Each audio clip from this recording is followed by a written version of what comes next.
The following content contains adult language and humor that is not suitable for viewers under the age of 18. Viewer discretion is strongly advised. The views and opinions expressed during the following video content are those of the individual and may not reflect those of others. Thank you.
Good morning, good afternoon, good evening, and welcome one and all to this edition of Pacific414 Pop Talk, live on the Pacific414 YouTube channel and Rumble channel, along with Orman, Tagge, Cash Money 007, and our special guest for this evening, Lester San Jose, the Skeptic Tank. I am your host, Mike, and tonight we are going to learn more about Lester's channel and what inspired him to begin his channel and what he's working on for his channel, and also out of his channel. As a matter of fact, one of the things I know he's working on is actually a PC build. Yes. So that's interesting. Lester, as our guest of honor, I want to say thank you for accepting the invite for tonight's show. And how are you doing tonight, brother? Well, thanks for inviting me, number one. Doing all right. Can't complain. I'm not going to bore you with the details, but for those who may not have known or maybe already know, I'm in the midst of recovering from congestive heart failure. Things are looking a lot better. Can't complain, take it one day at a time, take whatever victories I can and learn from whatever setbacks I encounter. I can't ask for anything else. And so, I know the last time you were on a member stream, you did tell us a little bit about what was going on with that, and I just want you to know that you're in my thoughts and prayers every day, brother. Thank you. Appreciate it. Yeah. All of us here. Yes. Thank you.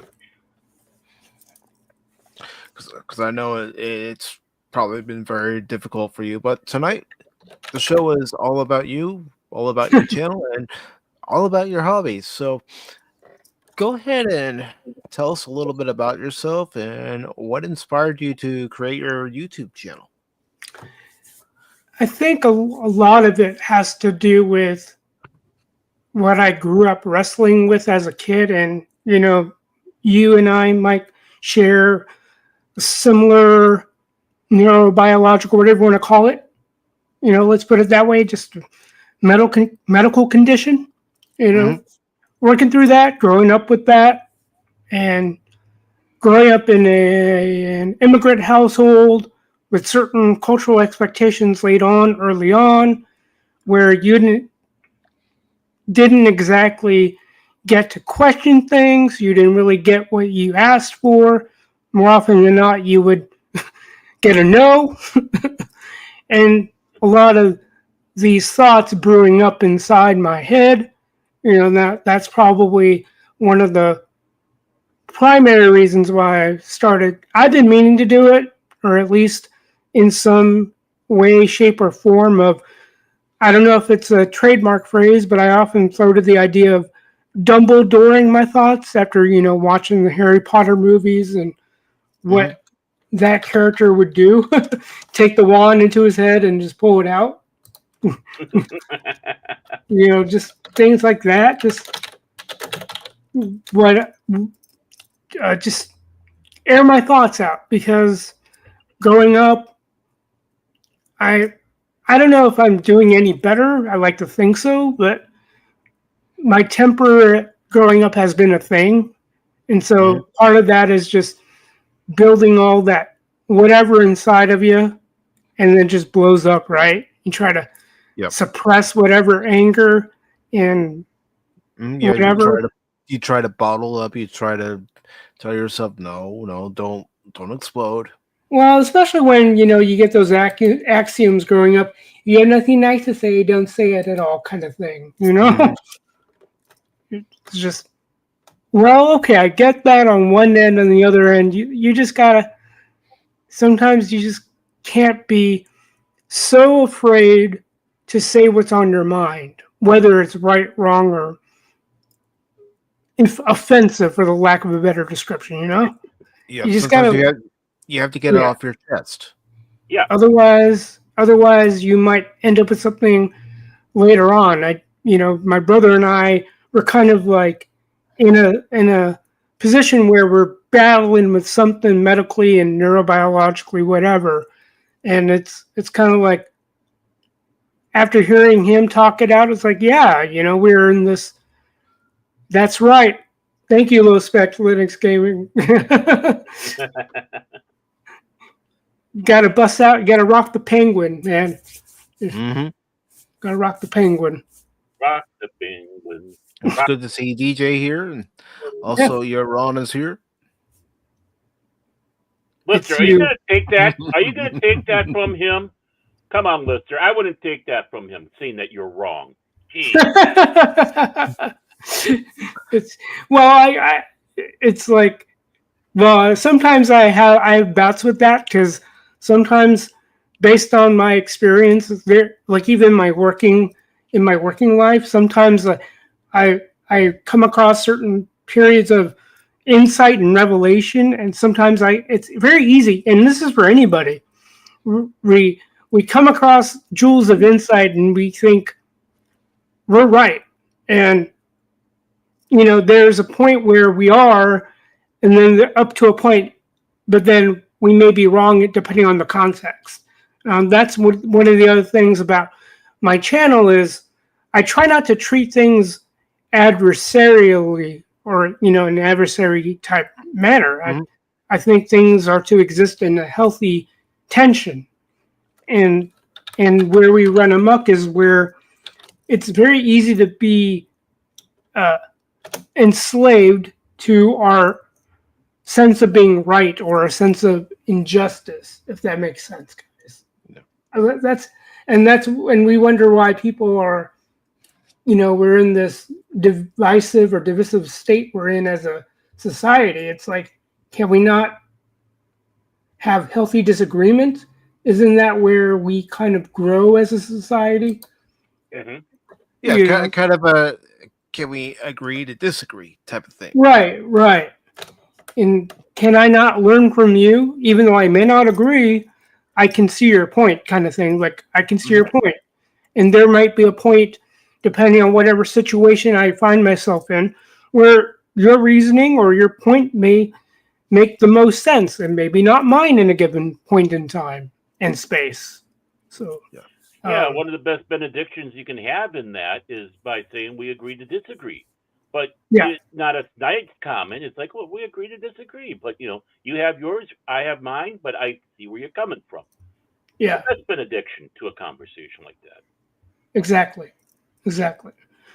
And then as far as, the scope of my channel is, as one YouTuber, Troy Pacelli, described it as a slice of life. And he's not wrong in that I usually, in my day-to-day dealings with work tools, or just, dealing with commentary on YouTube, not that it's a bad thing, it's something, tell that will choose one point of view.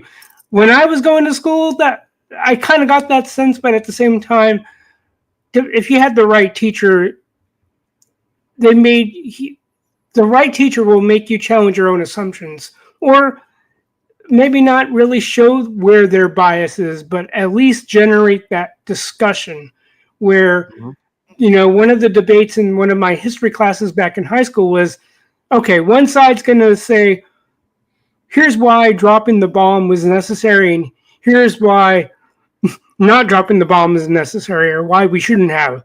And it's like, and it was funny because at the end of our debates, which were kind of spirited for us high schoolers at the time, the teacher just said, neither of you convinced me. And it's like, okay, I can see that. And that's what a good teacher would do. And so a lot of what I presented is questions, particularly with an upcoming series that I'm trying to think of how I'm going to put it together. Having worked with bookkeeping software in the past, present, and I think future, having supported what everyone knows as QuickBooks, and the things I learned from being trained in that.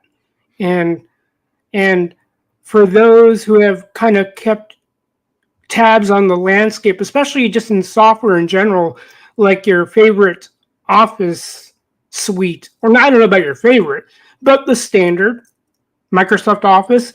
And depending on what digging you can do, I don't know if they still offer what is called a perpetual license, where you pay a lump sum and you own the software, where a lot of companies are moving away from this concept of ownership.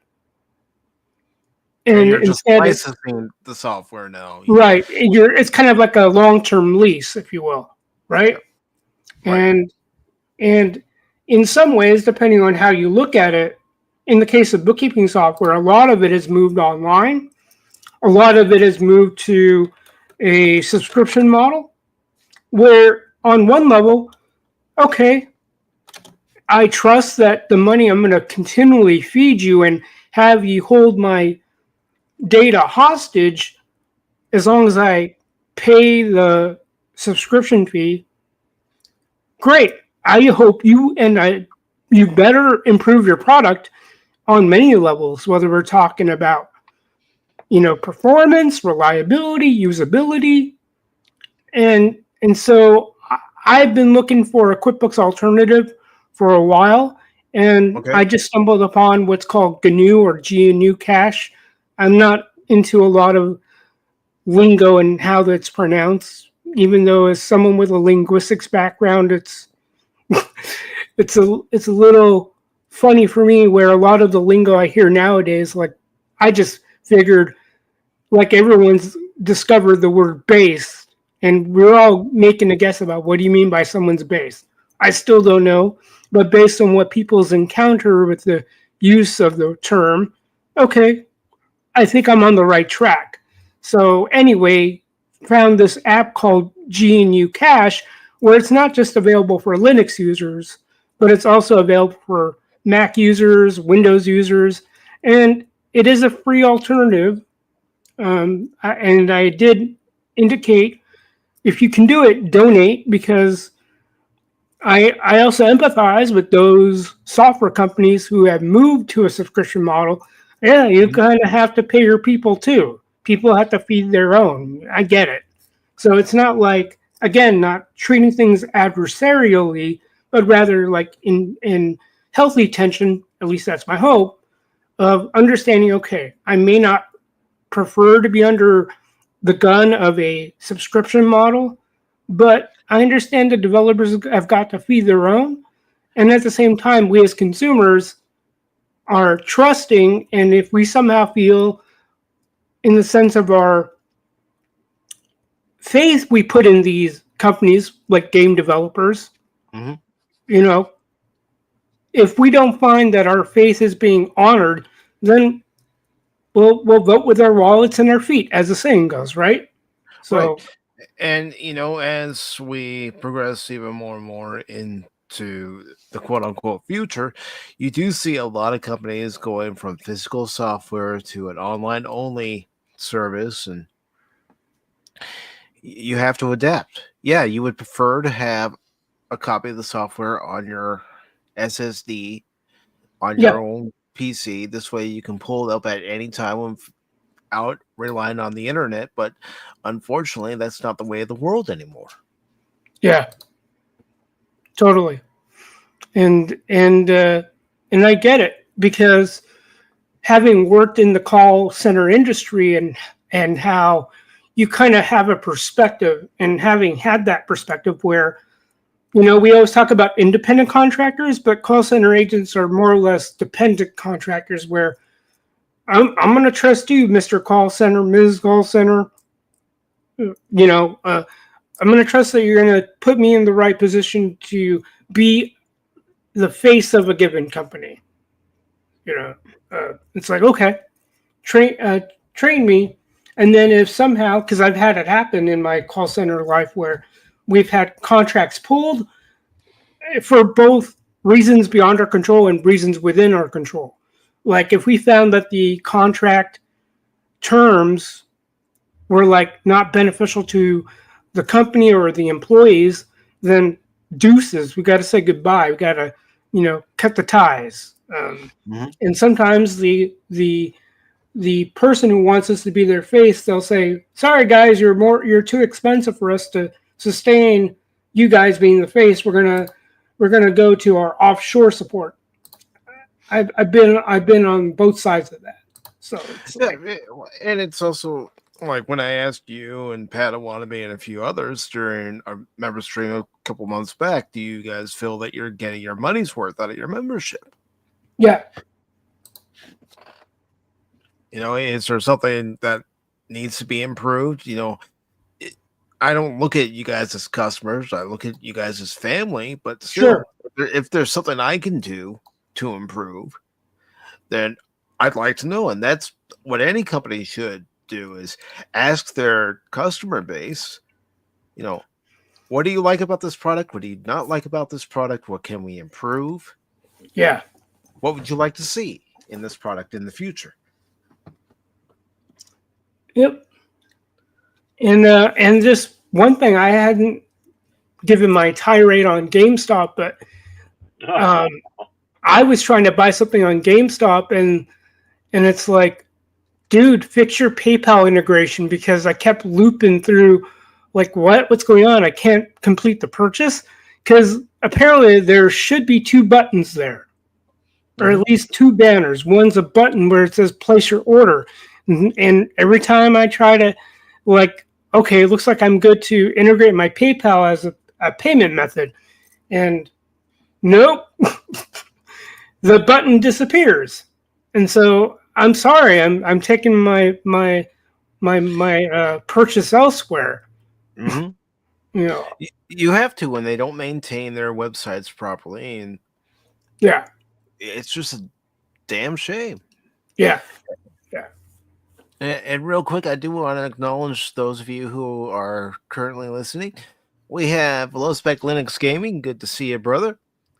We also have DJ Ronnie G. Nerd. You're wrong. You're wrong. Remember, we're wrong. You're wrong is right.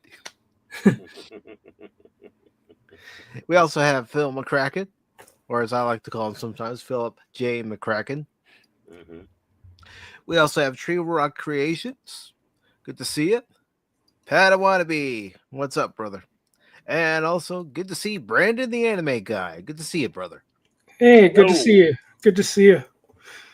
No, and well, it's funny. Like, I don't know what I would describe the culture being, but having gone to the recent Retro Gaming Expo in town, that was like towards the last weekend of September, and I got to attend a multitude of panels. And we don't have an opportunistic society, and we don't have, and yes, sure, there's an unhealthy dimension to a cutthroat culture. I mean, hey, I've been through that. I was, let go at a call center in my first stint, and they said, well, you had one too many no's on your survey there. I'm like, okay, you're not going to tell me how I can improve, but okay. At least with the second one, where I did spend a good 5.5 years there, where, yeah, I've had my share of, hey, Lester, things aren't looking all that great. we're going to put you on a performance plan. And I think I was put on a number of those, but I ended up improving. However that worked out, I can always question it for the rest of my life, but I can say, well, at least according to my supervisors, I made progress. So going back to what culture, I don't know what we've assumed in academia. Nobody is forcing people to improve. It's like we're afraid to say, hey, this isn't cutting it. You know, like one of the things, and you might have heard the story, everyone, whether in member streams or elsewhere, that I remember when I TA'd for the school district, it's the kids were like, man, you're a hard grader. I say, no, I only give you the grade you deserve. Because I would see blank responses and I'm like, do you even understand the question being asked? I even said that in my feedback. I don't think the kids are, or at least, you know, these were 7th and 8th graders we're talking about. Like, as long as you lay it to them clearly and honestly and you're not BSing them, they're receptive to critique. But I think we're in a culture nowadays where critique is a taboo thing. Where do you think it's because, you know, everybody's so sensitive now, people are afraid to challenge others to try to get the best out of them? Well, okay. You know, the one thing I'm afraid of is a panacea type thinking. That works to a degree, and then up until it doesn't. Every person is different. You know, at the same time, is there an unhealthy degree of exceptionalism? Probably, because when you know, they always talk about the forest and the trees. And I think where we're running amok is we're mistaking the tree for the entire forest and vice versa. So, like, are we that delicate to the point where we can't see, you know, that how to work that correctly? If am I making if that makes sense? You know, hey, Keely Chow, good to see you. But it's like in my English track, like I even joked about it. Like and you might have heard me say it countless times. Whether right, wrong, or indifferent, I was the recipient of maybe too lenient of grading. I realized that my skills or my understanding was more at a deficit than I realized, even though testing told me otherwise. Like, he reads at a such and such grade level, but the testing, it's like it always comes down to, are you asking the right question? And given my martial arts background and part of what I've been exposed to martial arts wise is like, I'm sorry, but based on what I've been exposed to, it opens up to a degree of skepticism, and that's part of the reason why I think the way I do. I may have certain convictions that I've settled on, but it still doesn't mean that I take everything in wholesale without question. You know, I mean, yeah, and again, that's, as you're saying, based on your own life experience. Yeah. Yep. And I want to. I just whether wanna, people agree with it or not, that is what we draw from our own life experience. Mm-hmm. Yeah, go ahead, Baron. I think you were trying to say something. Yeah, well, I was going to take advantage of that little pause there, and just want to sit back and say, no, Phil, we've told you that we want you to get new material, not steal mine. Phil's a nut. It's all right. Yeah. Mm-hmm. Oh, he's like our Uncle Milty now. He's stealing material. Jeez. Mm-hmm. Back to you, Lester. Sorry about that. Yeah. So part of the whole thing about, especially when I got out of college, One of the weirdest things is like if you're posed a question, I thought the person who was being asked the question was going to be the one to answer it, not like being baited into a desired response to that question. So like number one question, so what are we going to do with our English degree? Teach? Are you not going to give me an opportunity to answer that? Because depending on who you talk to, people were like, oh yeah, the English degree, that degree will help you. And okay, maybe if it's against my favor, because of what I had been educated in, talking about, my certain strengths and deficits that I've become aware, I did do what you might call trade education in high school. And I'm very fortunate in my high school, we had vocational, or what was known as regional occupational program. I think it's still around, but we had different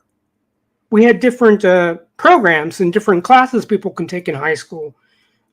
Electronics, electrician, computer repair. I did 3 of those, I think. Let's see. Computer repair, engineering, electronics. Yeah. So I did 3. I got certificates in those. And it's just, I'm glad I got those because at least I can, one of the funny things about people say jack of all trades, master of none. If people are that short-sighted, then I can't help them. It's like, I think as long as people are encouraged to think more about it, and this is what I try to encourage younger folk, having been around them for as long as I have. It's like, find something that within your own experience that you can give a prospective employer, especially if you hadn't the opportunity to work in high school. And I think some part of the upside down thinking is nobody's able to articulate the value of working a minimum wage job, at least not anymore. They think about, gotta have a livable wage. Okay, but who gets to dictate that? You know what I mean? It's like, who determines the value of one's career path? It's been interesting being inundated with certain ads on sports radio, and especially in different geographies, like Colorado, for example. Talking about a lot about the HVAC industry, and I remember even back in high school when I applied to Toys R Us, no one told me, okay, when you take those surveys for a job, there are, quote, correct answers, because they look survey-like, and it's like, on one level, yeah, they're gauging your personality, but if your goal is to get the job, you kind of have to see what kind of an employee you're going to be. Yeah, and you got to play the game right, and those are some of the lessons nobody's being taught. You know what I mean? Mm-hmm. So it's that, I don't know if it's a catch-22, but it's just something like, when I think about my school experience, yeah, you want to be able to get the right answers and yada yada. You want to be correct, but at the same time, it's like, yeah, there is a game to be played, and who sets the rules of the game are typically your teachers. They always. Yeah. I don't know when you went to school, guys, but a lot of syllabi provided by teachers and professors, they kind of lay out the rules of the game. This is how your grade is going to be weighed. You're going to get. Yeah, go ahead. Even in the workplace, if you're looking to move up to a different position, you may think that you're qualified for that position, but you may not have the specific qualifications that they're looking for. Right. Right. And it's like, part of going back to this idea of tension, and a healthy one, is like, am I selling out? that's one of the things I heard growing up is this notion of being a sellout and being not true to yourself. Okay, on one level, you got a point there, but at the same time, it's like you don't get to set the conditions of the game. Whether we're talking upper management or, high upper level management, like corporate. Mhm. It's like, everyone's got their baseline of what they're looking for. And you got to know how to play that game, that you got to be able to adapt. In some ways, it's like a game of chess. Yeah. Yep.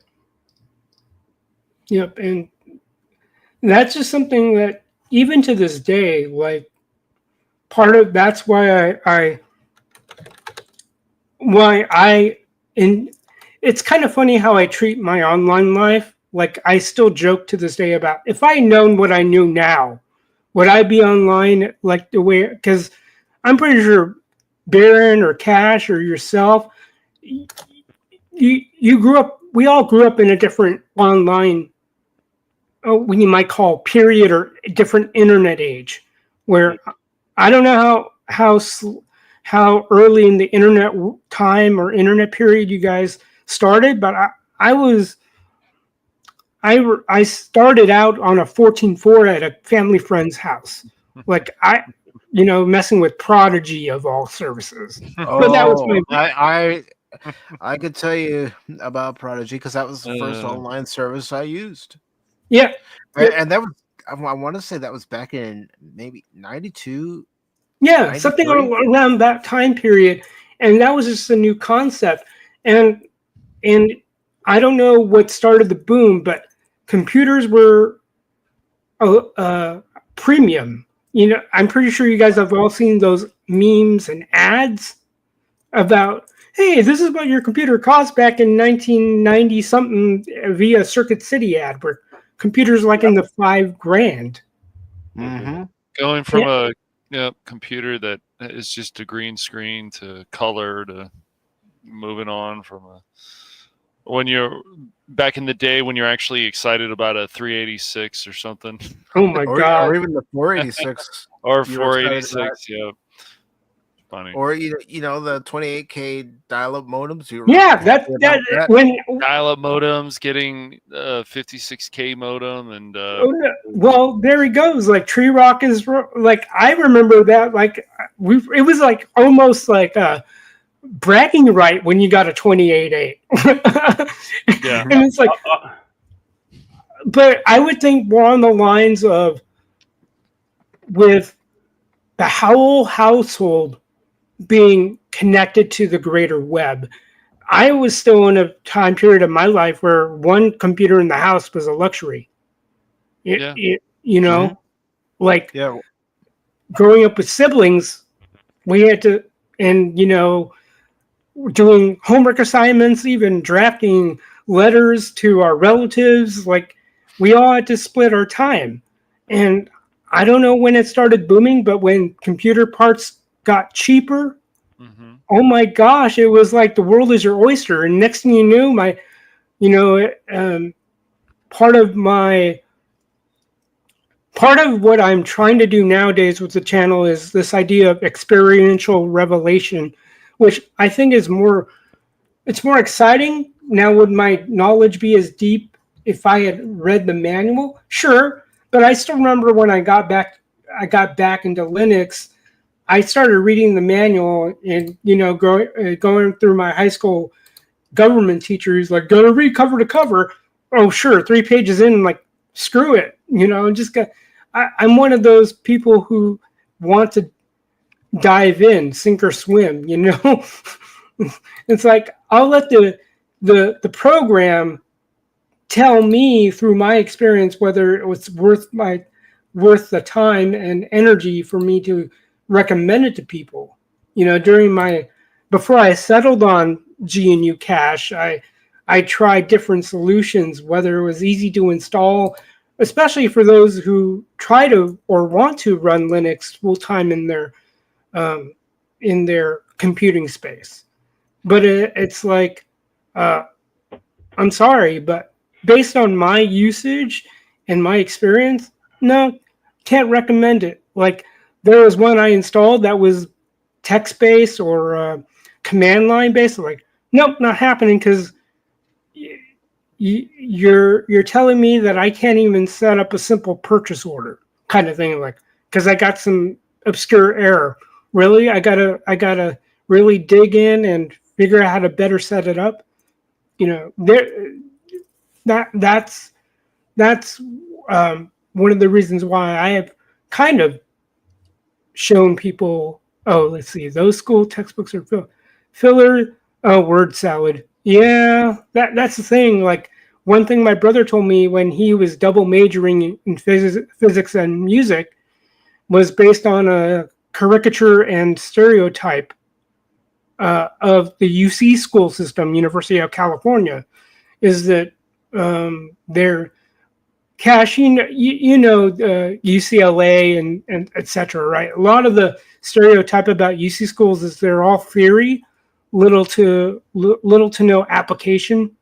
I think even my sister who went to Stanford was lamenting that they weren't learning off of industry tools, the software they were using. If I remember right, she was using something called SolidWorks. I think it's still around, but it wasn't what you would call industry standard. Everyone was using AutoCAD. And so for my brother, him doing physics in a UC school, it was more like classroom lecture and less on lab work, where a lot of the fun stuff you do in physics is the lab work. That's one thing I appreciated about doing those ROP type classes, that we split up lecture and lab. That, okay, we got the book learning, but the real learning came, in the testing lab, if you will. Yep. So, and when you use a program like AutoCAD, that it is a learning curve. Yeah. Yep. All I can say to your statement earlier there, Lester, you're pikers. Green screen, Apple IIe, 300 baud modem, BBS. That's how far back I go. Well, no, it's. I mean, but I think even just when we just look at the technology, that's one thing. But then we look at the etiquette and the interactivity. Like I think I've said it numerous times in our member streams. Like where I stopped, there was a point where I no longer played online just because of what I witnessed trying to get back into it, and then supporting Xbox for as long as I did. Like, oh my God, I don't know how old the kids sounded, but I as much as I love the advancements in tech, it's almost like, I don't know about a uniform age or standard, but it's like parents, and I guess this is where I'll soapbox, but parents have to do a better job of knowing their kids, and at least knowing whether or not they can handle those kids, not just from an intellectual level, because I see it in my niece. Intellectually, she can process a lot of things, but emotional, psychological, that's a different matter altogether, that only my brother and his wife can. They're the ones having to navigate that. I try to steer clear from that unless I am specifically asked. And I hate to say it, but I think you got to beg that I make that my business. I'm not going to micromanage you on how you raise your kid. That's that's up to the individual parents. Yeah. But yeah, go ahead. Yeah, the problem is, Lester, and you sometimes will hear this online, like they says, oh, well, I wouldn't do that to my kids, but I'm going to tell you how your kids should act, and that's not right. And unfortunately, that stuff is going on with people. They're going to raise their kids this way, right, with these values, but they're going to tell you that you can't do this to your kids and you can't raise your kids this way. It's such bullshit. Yeah, and just thinking about where, especially when I think about the sports landscape, and I think I mentioned this also about rugby versus American football, the premise of operating under laws versus rules.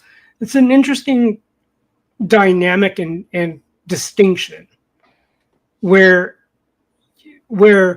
and I even think the concept of lawmaking has gotten such where we're forgetting the concept of consequence that I think also in terms of our cultures that maybe I'm better able to label or identify what we're going through is that everyone's worried about consequence, you know, unless it fits their narrative. Like everyone's trying so hard to prevent this and that. Or at least that's how laws are seemingly designed nowadays. It's like, well, if you abuse this, then there should be consequences. And it's like people are so afraid of enacting consequence, and everyone's afraid of living through consequences. By what? Yeah, I did the same thing. I did the same thing. Yep. Yeah. Well, when both parents, I mean, in my household, both parents are working and they're working hard, and then mom's taking care of the house and all that. Yeah, you didn't have them around, much, whatever little time you had, but it was out of necessity. They needed, we were in the 70s, in the early 80s, and there was a little crunches going on, gas crunch, fuel crunch, a real economic downturn. So yeah, they needed to, either spend time with me and we starve, or do that little extra. And right, it made me learn how to be alone. Yeah, because like what Tree Rock Creations is saying, even my own parents, my mother worked in a hospital, a 12-hour shift. So she was gone from 6 in the morning till sometimes 7, 8 o'clock, 9 o'clock, 10 o'clock at night because she didn't get off on time. Because again, working in a hospital as a registered nurse, you don't leave on time. You leave when, everything's settled down. And my dad, he was a police officer, and he'd get up early in the morning, go to work, and come home at 3 o'clock. So yeah, there was that period of time coming home from school where I was alone in the house for maybe an hour or two. right. And what did I have to do? Homework. Yep. No, it's just I even joked about it with my sister because when I tell my family like I'm going here and there, like I told them I went to the expo, and my older sister chimes in and is like, if there's anything Transformers related, let me know. And I'm like, wait a minute, how did my nephew get exposed to Transformers? He's like 3, he's gonna be 4 next year. But it's like, because I remember my sister in conversation said, I'm not going to spoil my kid. Like, I think she's trying her hardest not to do that. Like, even my brother with their kid, they're trying so hard not to expose them to the screen. And she goes, yeah, I let him watch YouTube, and he's into trucks. Like, he can identify trucks. I'm thinking, how did he come across Transformers in the first place? But I can understand why he would be a sucker for Optimus Prime because he's a giant rig, Yeah, I mean, even I was a sucker for Optimus Prime 40 years ago. Right. I honestly, I still am. Well, for me, go ahead. No, Mike actually went for Rodimus this time, went along. Yeah. But all jokes aside, at a certain age, there are certain things that catch your eye. For some kids, it's trucks. For some kids, it's dinosaurs. And absolutely, my daughter trains. That surprised the heck out of me, but she saw Thomas train set up at a Barnes and Noble and fell in love with trains. And my God, we even traveled to other states to see trains. Look at how popular Legos still are to this day. I mean, all of us remember building stuff with Lego spaceships and different things. Well, you mentioned trains, Baron. When I was growing up in California, we had a train that came by my neighborhood every day, Monday through Friday, and it was a Santa Fe locomotive. It was a freight train, and it would come by. So it would come by at 10 o'clock in the morning, and then it would come back our way around 5 o'clock in the afternoon. Mm-hmm. So, there was a period of time where I would actually go out and watch it as it was coming because I love trains. Mm-hmm. Yeah. Yeah, for me, it must have been the transforming aspect. And that's been I think even to this day, whether we're talking stuff from anime like Robotech, Macross, Gundam, those types, being enamored with, I think it was like a weird combination or synergy of Top Gun and yeah, it was for me at the time because as a kid, I was enamored with airplanes. I still remember, I forget, like going to the base toy store or even Toys R Us, and it's funny. I remember collecting. Or I would tell my dad, "Oh, I want this model kit," but I wouldn't put it together worth a darn. It's just having that idea in my head, like cars or anything. Like I was enamored with cars, and like, oh yeah, the fact they can transform, it still appeals to me because I don't know, that transformational aspect. It's still a good appeal for me, and in some ways, yeah. Go ahead. I can understand that appeal. You look at it. Here it is. It's a robot. Oh, wait a minute. Now it's a car. Yeah. Now it's back into a robot. It's that appeal of it being two things instead of just one thing. Right. Sometimes three. Yeah.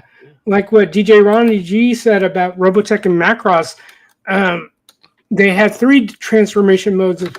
If I'm not mistaken, they had one where it would be a plane, and then it would be a semi-plane with the wings, and then it would be a full-on, I guess you might call a person, or they call it a battleoid mode. Depending on which terminology you went with between the American and the and the Japanese terminology that they, but that kind of stuff. And I don't know why it still appeals to me, but I don't know if I'm a gearhead, but I like a good machine. Like I guess that's why I still like a good sci-fi. Unfortunately, Star Wars is what it is, but point me to a good. No, you have to understand, Lester. When you look at the lightsaber and it turns a certain color, that's your mood. Come on, man. Come on, Cash. Oh, really, Cash? Really? Yes. You're gonna make me press a button or two. Well, whatever. It got Oh, Lester to laugh. But anyways, Yeah. yeah. Okay, Cash.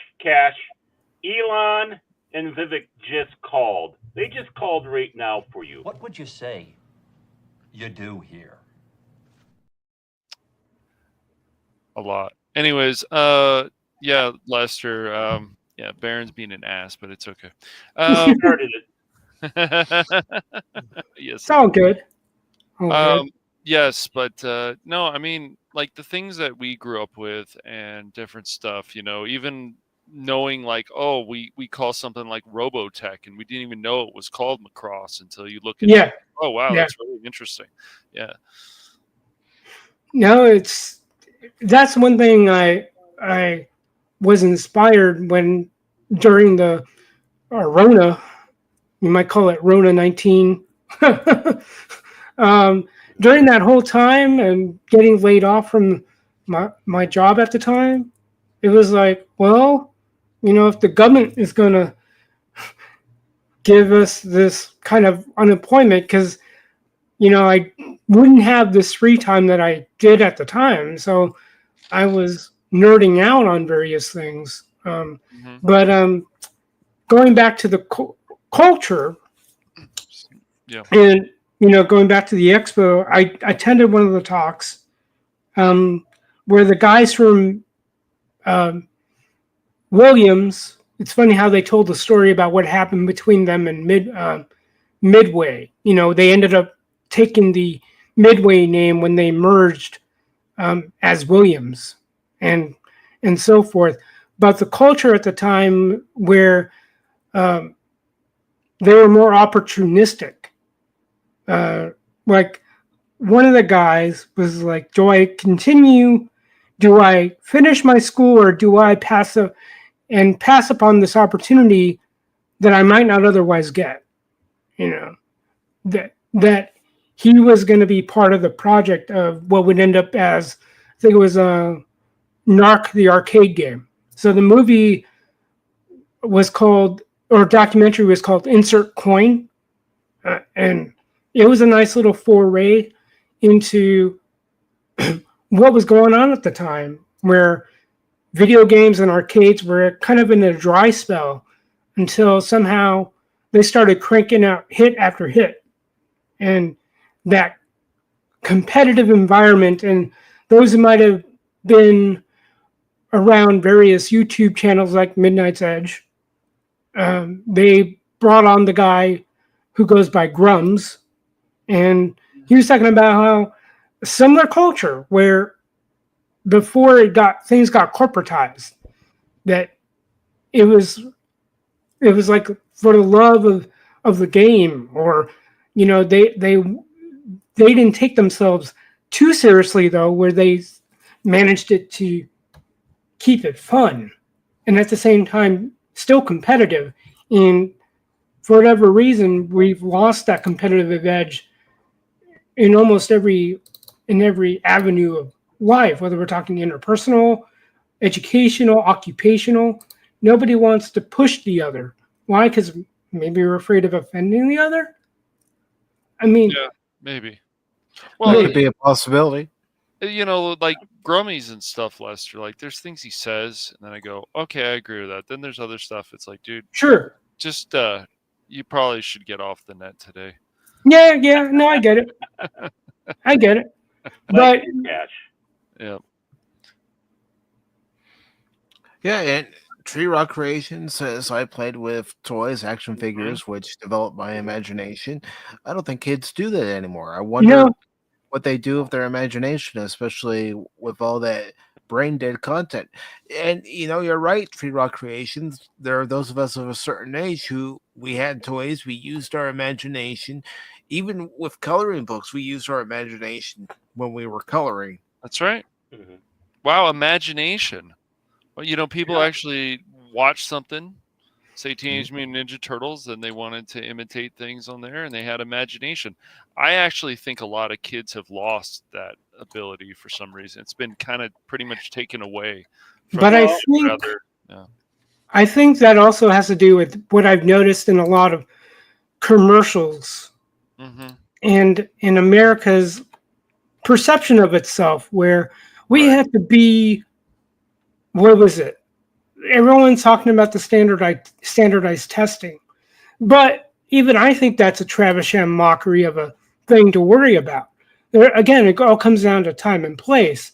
But I think, again, forest for the trees. There was a point where they're like, oh, we gotta beef up our test scores. We gotta be on par with such and such country. Well, that doesn't really indicate squat to me anyway. At least I don't think so. Right. Is it? I don't know how much they push standardized test results when we sent the first person on the moon. And I don't know who really wrote that story, but I'll believe it. You know what I mean? Like, we weren't worried about standard. I don't think so. I don't think that was an issue back when the moon landing occurred, or any other historical feat that's happened in the United States. Because let's face it, when you look at those feats, like the moon landing, for instance, the one thing they didn't have was the distraction of social media and the internet. Right. People actually went out, they studied, they broadened their horizons by learning about other aspects of the world and how things work. Yep. Yep. And I don't pattern myself or think of myself as a revolutionary, but more often than not, I'm always talking about this needs an overhaul because they're not asking the right questions. I may proclaim that from whatever mountaintop I may proclaim it from, but I also know that it's got to come about organically. And I think people are losing sight of that part of it where it's got to come out naturally. People are going to, of course, there's going to be natural pushback if people try to impose it. Oh, what a novel concept. Don't impose it on me. But apparently nowadays it's a thing to impose one's way of thinking over another. Let's hash it out, work it out, and let it develop where it may. It's like, and that's what we were capable of doing. Yeah. Even 40 years ago, we were capable of doing it. It's like, okay, we don't agree on it right now. Let's just cool off, come back to it later, and see if we can work on something together. Right. Yep. But that's what I'm trying to do with the channel also is just, that's why I kind of prefer, if people can, just leave comments, and if they have questions, I'm like, toss them. I don't know how much it'll affect the algorithms, but for me, it does more than us. It's nice to have subscriptions, nice to have subscribers. I appreciate that. But for me, it's just the discourse, the dialogue. Mm-hmm. And of course, growing up in the internet ages, we've grown up in, I think we kind of know, I don't know compared to the new generation, but we kind of know how to handle ourselves. Oh yeah, talking about commercials were entertaining. That's the one thing I noticed with respect to why various. It's funny how we describe stuff as IPs. I would just consider them products, but okay. Why are people not satisfied with this and that movie? Why are toys not being sold on the shelves? It's almost like someone took a dump in their marketing department and they just chucked out whatever wisdom had been passed down for generations. Like going back to another documentary, you guys might have heard of it, called Console Wars, which to my surprise, where I did see in the credits Seth Rogen was a producer on it. Who would have thought? He did something decent. But I still remember to this. But, yeah. Oh, what's that? There's actually some cool stuff he has done, but yeah. Right. But seems, yeah.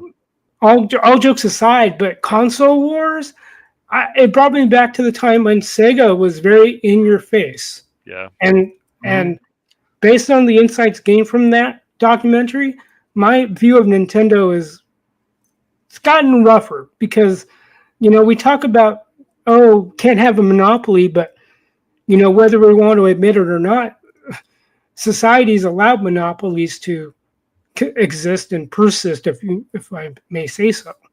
But the marketing, I may not have been compelled to buy the product, but the jingles, the slogans, the visuals, I still remember those to this day.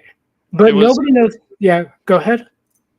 It was a true console war, not what they want to. People still want to try to say there's a console war. There's no console war. Sony's winning or whatever. But they were really pushing things to say, hey, we really do have quality games. And Sega was like, no, we have quality games, and they were proving it. But now, Lester, as you've seen, I'm sure, they're lacking.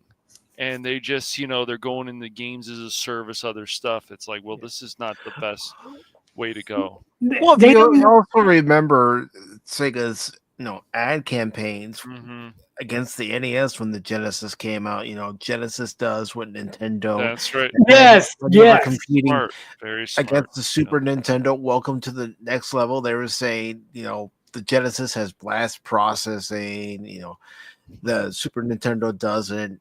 You know, both companies were taking jabs at each other. Yes. Yeah. Yes. And that's what made it refreshing. And Mhm. and not like not that I'm into the hype train, but I have to admit there isn't the hype that there was back in the day. Like I still remember the Nintendo cereal that was peddled during the 80s and 90s. Mhm. Like I got my parents to buy that when I was a kid. It's like, yeah, Nintendo cereal. Yeah, I still remember the jingle. Nintendo, it's a cereal. Wow. And we wanted it, and whatever other commercial we ran across is like, like, hey, silly rabbit, tricks are for kids, something simple like that. It didn't have to be anything convoluted and anything extravagant. And it's like there are no stakes written into a lot of these commercials. Like, even my sisters and I talked about, a lot of the Super Bowl commercials are whack. I think I only count like one from last. I don't know if I even paid attention to a single Super Bowl commercial, unless the one about Arnold not being able to pronounce neighbor was this year's Super Bowl. I forget that if it was this year's or the year before. I'm not sure. But outside of that, there was no other. Oh, go ahead.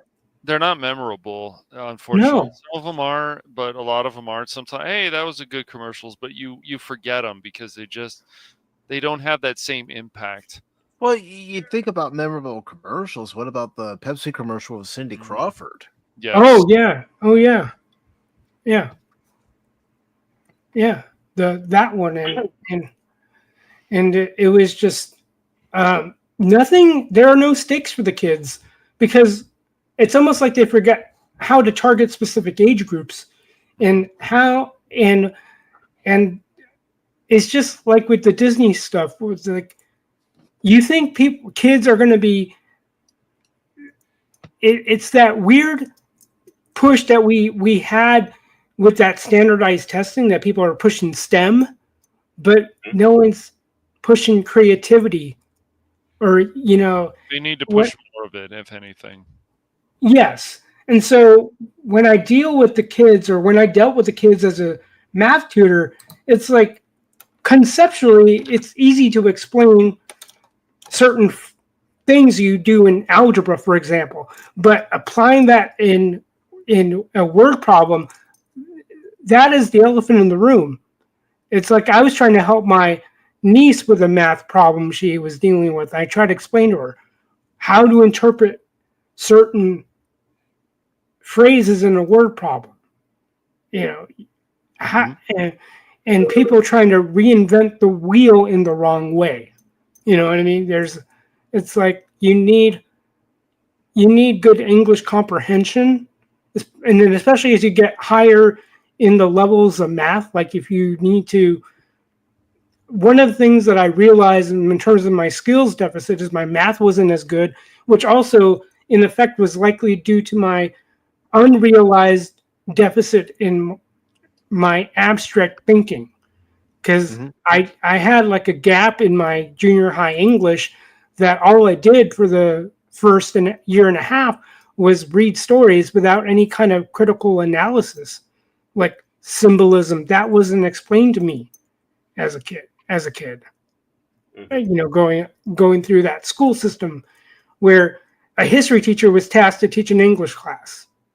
I get it. There are people who have multi-subject credentials.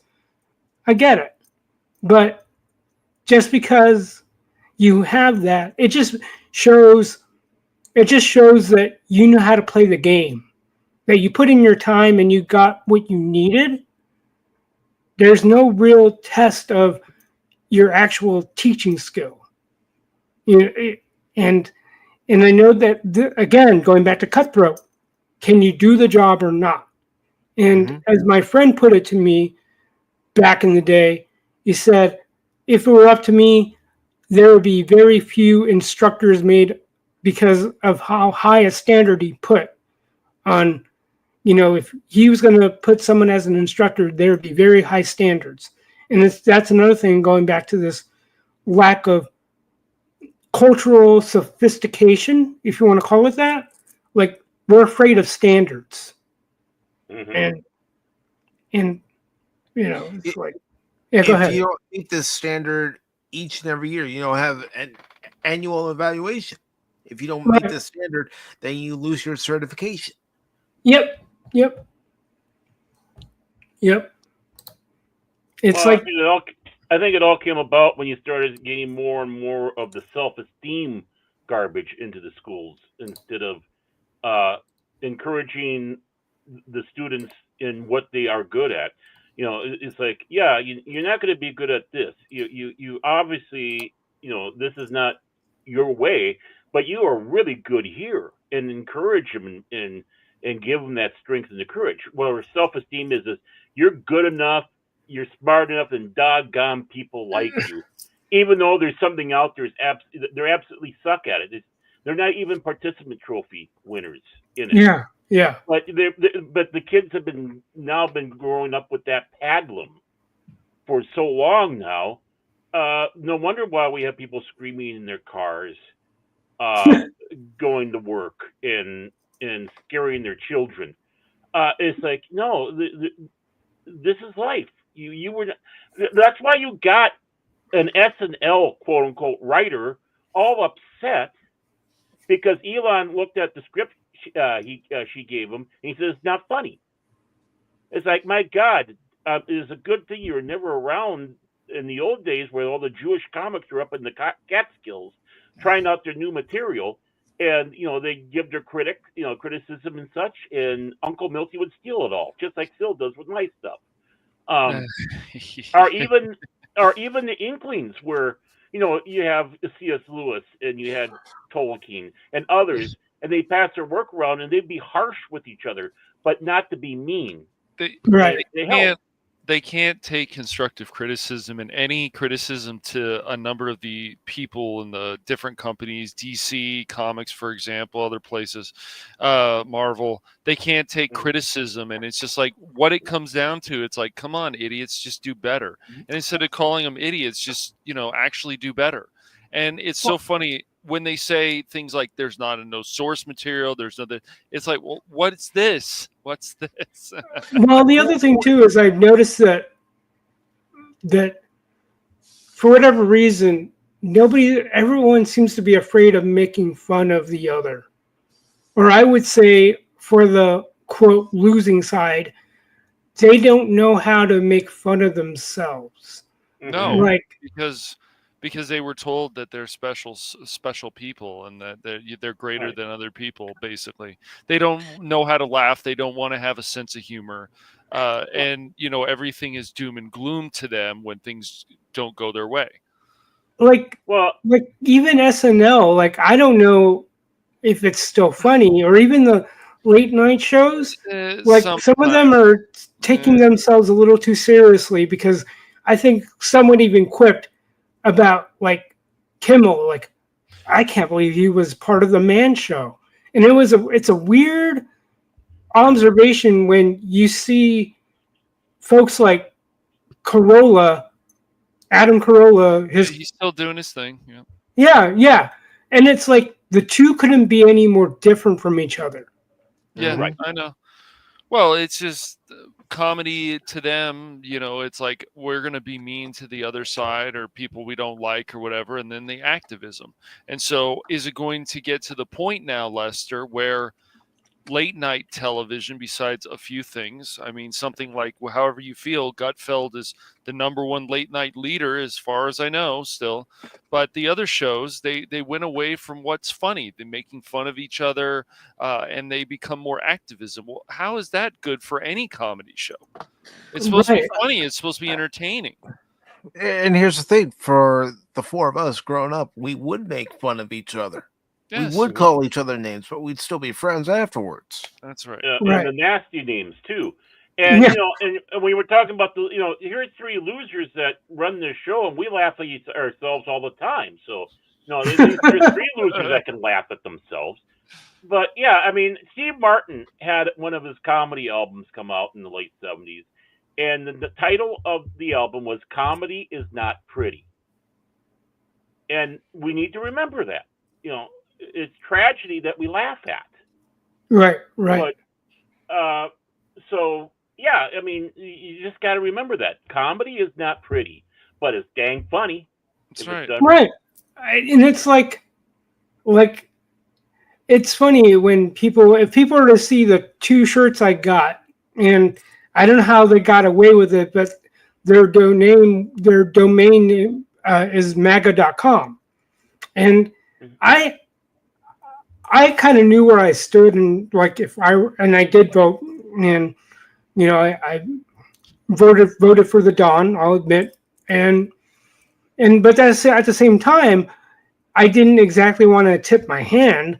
But if people saw the shirts I got from them, they can kind of take a hint. But it's like, I'm buying this product because it's creatively done. So one of them was the MAGA done in the style of the Sega logo, and it was Don the Hedgehog. Oh, you know. God. And then the other one was MAGA Combat, I think it was, and it was Donald Trump doing a sidekick to Biden. And it said, finish him out of Mortal Kombat. It was like, can you, if I were to show that, I'm pretty sure I would get either looks or certain critiques of it. It's like, come on, can the other side be as comical and creative? I don't know. I'm all for a good Republican Donald Trump joke, Democratic joke. But the thing is, like SNL, for example, it's like they may have some funny stuff here and there. Okay. Oh, Bill Burr's on. Oh, he's going to be funny and say things that are outrageous and like that. Then they'll have other skits and so on. And they said, oh, we're going to start making fun of, say, Kamala Harris, for example. Then they're like, oh, we better not do that next week. We have to back off. And that's why SNL is mostly still a dumpster fire, whatever people want to say about it. They even paid people, I think around COVID or the Kufadoof or whatever, they paid people to actually be in the audience. That's ridiculous. Yeah, that happened. I know. I'm just laughing at it because I can see that because the glory days of SNL are gone, and that's the other important thing too is even sometimes the winners have a hard time making fun of themselves. And you know what are we doing? We're poking fun at our guy. We're poking fun at us being who we are. We're not ashamed to go out there and call ourselves deplorable garbage because it's like us one of the many buzzwords, and it's actually some of the nicer buzzwords you have called us through this whole time. Mm-hmm. But you know the thing is, it doesn't work when we're laughing back at you when you're trying to drop this crap on us. Right. And that's the thing is, you know, we have an ego, but it's not fragile that we get butthurt. No, that's why I appreciated South Park. Like no one was safe, and you can make fun of, like, even like it didn't matter who they made fun of, whether it was Bill Clinton during the South Park heyday and George Bush with the show That's My Bush, although I did have that little crush on Kristen Miller. I don't know what she's doing nowadays, but she was easy on the eyes. and she was as comedic as they come. And then Team America, like, Yeah. And even South Park, like, they've been pretty consistent. Sometimes they go off the rails. I mean, even the second part of the COVID thing wasn't as very funny. It was like, oh no, they have the older characters now, South Park. This is not working too well. But the first part was funny with the old people, and they're like, yeah, we all got the shots, and like, you have to be indoors, fuck off, bitches. It was hilarious, that first part. Well, that's why I appreciate the specials they do, because I think I cooled off of South Park after because it's like there's a point where a series has to just peter out and ride into the sunset. Like, I hate to say it, I've cooled off The Simpsons for I don't know if it's a decade already or two, but it's like you can only there's only so much shelf life to a given series. Like, Yeah. It's funny though, because Lester, Family Guy has pretty much given up to an extent. They just want to make cheap jokes about this and that, people that they don't like and other stuff. So they've fallen off with the whole Brian Stewie thing. But Simpsons is still trying. Now, could Simpsons end? Yeah, Simpsons can end, but at least they're still trying. That I'll give them credit for that. They didn't just give up like Family Guy. So yeah. You know what? I'm sorry. I'm sorry, Cash, but I think this applies to you just as much as anything else. Steven's still on here? Where is he? This applies to you in your. Oh, maybe we didn't put it on this one. Never mind. Back to you. knucklehead. But yeah, no. I was looking for that simp one, and it's like I thought I put no, the it's one on not here. at all. You're a The thing Simpson is, simp. You're a the, Simpson no, simp. the thing is that whatever you like, Lester, and I'm sure you agree with this, that you cannot. You have to be willing to criticize it. It doesn't matter how much you love. You can't just blindly say, "Oh, this is great." So if you enjoy The Simpsons still, you have to be willing to still criticize it. Yeah. Yeah. Family Guy, though, I would tell people the only reason to really watch it nowadays, even though Seth MacFarlane said, "Oh, people are enjoying it, I'm doing another season," is to watch the train wreck, because that's pretty much what it is a train wreck. I mean, there are ways to keep it going, but I just find that for whatever reason, complacency sets in, and yeah, it gets old, and like, well, like because of so much crap I've been inundated with, it's like I tried to get into Bob's Burgers, but I couldn't get into that show, man. I was like, people are like, "Oh, you have to watch a whole season of this." I'm like, I'm glad you guys enjoy this. I couldn't. I like the early stuff. I thought the early stuff with Bob Burgers was good. You know, it's but again, it's it's overstays welcome. There's a lot of the shows, and I'm picky about the animation, and I was like, why does everything look like Rick and Morty? Like, why does a lot of this stuff just look like Rick and Morty? I don't think it needs to. That's just my opinion. Crapolopolis or whatever the hell it's called. Like, I don't know. I've never gotten into that, but it's like, is this?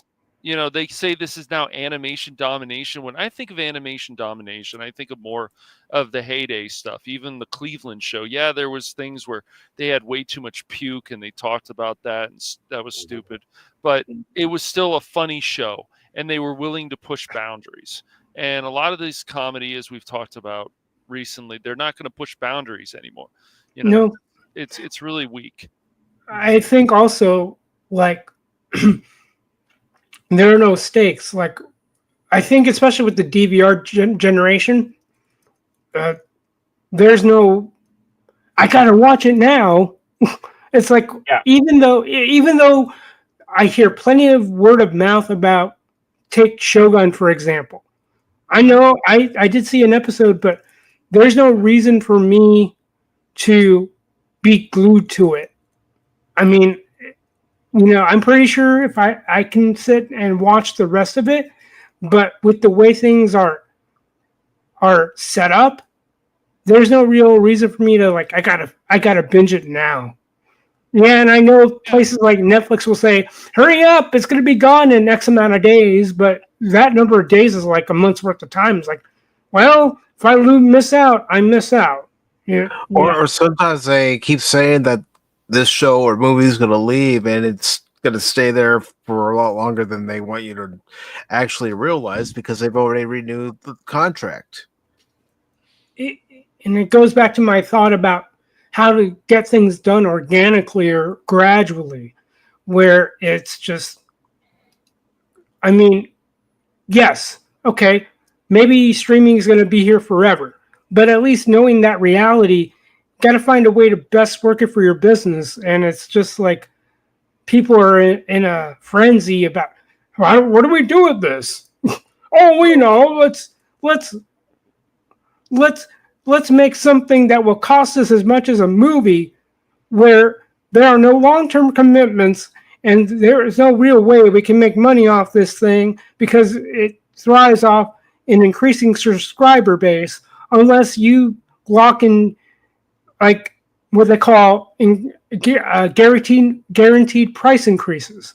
Because trust me, I've seen a lot of companies do it, especially those who are veterans of the sub model, where they will always do an annual price increase, or heaven forbid, a monthly price increase, because there's no other way they're going to make money off of it, because it's going to be based on how many subscribers you can pull in. Well, if that's right, and if that's the case, then why not keep putting on more content, newer content, good content? I feel like a lot of these streaming services, Lester, are best for older content, not newer content. They Right, don't right. put out enough new content. Doesn't matter if it's Disney Plus, doesn't matter if it's Paramount, doesn't matter what it is. Mm-hmm. And also, part of my French, fix your shit, right? Yeah. Mm-hmm. Like the thing that bugs me about Paramount is sometimes it works, sometimes it doesn't, and I get some obscure error like fix your shit, homie. But at the same time, it's like, okay, know what your content is going to be for. Like if I remember Tom from Midnight's Edge's critique about, I think it was Horizon, but he said that shouldn't have been put into the theater. So that's one thing studios have to figure out. Well, is this proposition, is this better for a stream? But understand, people will just cut bait if there's nothing worth watching. And that's what I said in one of my, I think it was a member chat I sent to Midnight's Edge in there. I think it's the morning. I said, hey, there's nothing worth my putting a ring on it, because once I'm done watching I need to watch, I'm just going to end my sub, because I've exhausted all the things I want to see. And I'm sorry, if we're subjected to a bunch of crap, there's a point of deadening and desensitizing to whatever offering may be out there. It's like I've been through enough crap, and people wonder why we exist in bubbles. Like, you keep peddling crap, you wonder why I don't go back to you, because your track record is showing me that you're not caring about the process. You're not caring about putting out something worth my staying a customer and keep paying my monthly dues. Whereas, hey, you gave me the option, buddy. Deuces, because there's nothing left for me to watch. That's the other thing people forget. It's like that's true. I mean, look at Netflix's current model with how they're, presenting the final season of Cobra Kai. You have 5 episodes that premiered in July or whenever it was. And then I believe it's this month you have 5 more episodes that will premiere. And then sometime next year, the last 5 episodes are going to show up on Netflix instead of having them all come out at once. And I don't know about you, Lester, but I know there are plenty of people out there who probably look at that and say, no, I'm not going to re-up my subscription or subscribe to Netflix to watch 5 episodes 1 month, and then a few months later watch 5 more episodes, and then a few months after that watch the other 5, unless there's something else worth watching. Right. Yeah, we can't afford that now. No. Yeah, we can't afford all these services, so it's like pick and choose or have none. And Spectrum's making deals with Paramount Plus, AMC Plus, HBO, and if you have a certain package that they have, or certain tier, whatever you want to call it, then you get that stuff for free. Well, that's nice, I guess, but it just shows that they're not doing that well with that they need Spectrum's help to keep these services going, to advertise them more. But they do this stuff to themselves, Lester. The raising of prices, taking away sharing accounts with family members or friends, whatever. Those are stupid things, and that they'll keep doing this. They won't stop. Well, the other thing too is the tension between wanting to develop brand loyalty and profitability. Right. I mean, you would think that brand loyalty wouldn't be profitless, but it's almost turning into that direction because they're desperate, and people wonder, well, why is Disney putting up their own solution? For whatever reason, they want that loyalty. It's like, didn't you get enough? Don't you understand why people were loyal to you in the first place? It's almost like we kind of forgot, or we don't know how to develop that brand loyalty to a profitable degree. Sorry, folks. It's like, I understand what you're trying to do, but most of the time people are loyal to your brand because you put out a good enough product or service. It's not that hard. Like the stuff you hear about the parks, I'm like, yeah, at least with SeaWorld, I know it's not a Six Flags, but at least between Disneyland and SeaWorld, I go, if not for the California Park Adventures, if not for that, I probably wouldn't. Disneyland would be furthest from my mind because I want a ride that's kind of catered for someone older than a kid's age, or dare I say, not as female centric, if you know what I mean, or princess centric. If I want to be more specific. You want something that caters to everybody, right? Mm-hmm. It's like at least. Well, if I remember right, as a kid, I did like Star Tours and Autotopia, or Autopia. Yeah, Autotopia at Disneyland, because that was my go-to ride whenever my family and I went. Yep, and it's like outside of that, in Space Mountain. Space Mountain was my jam, but it's like, do you not have anything for the older folks? Because, if you got kids predominantly in the family, like 6 to 10 or 6 to 8, it's like, okay, I get it. But what about the kids who are like in their 10 to 10-year-old or 15-year-old and who are also males? Yeah, they had the arcades, but who knows what arcades they were peddling back in the day? Like, would I be able to find a Mortal Kombat, for example? Right. I think I did. When it comes to going to theme parks, depending on where you live, you might have to either fly a few hours to get to your destination, to where that theme park is located, or drive a few hours. Right. You have to weigh that cost whenever you're going to a theme park now. Okay. Yeah. This theme park, SeaWorld, for example, I'll just use SeaWorld in California. That's located in San Diego. Yeah. And depending on where you live, that could be quite the drive. Yeah. And it's like, okay, the roller coasters there aren't anything to say, oh, this is the greatest thing since sliced bread. I kind of knew that for a fact because, in certain ways, Six Flags is still the standard, or depending on your locale, there might be another system of roller coasters available, and that might be worth the salt. But it's like,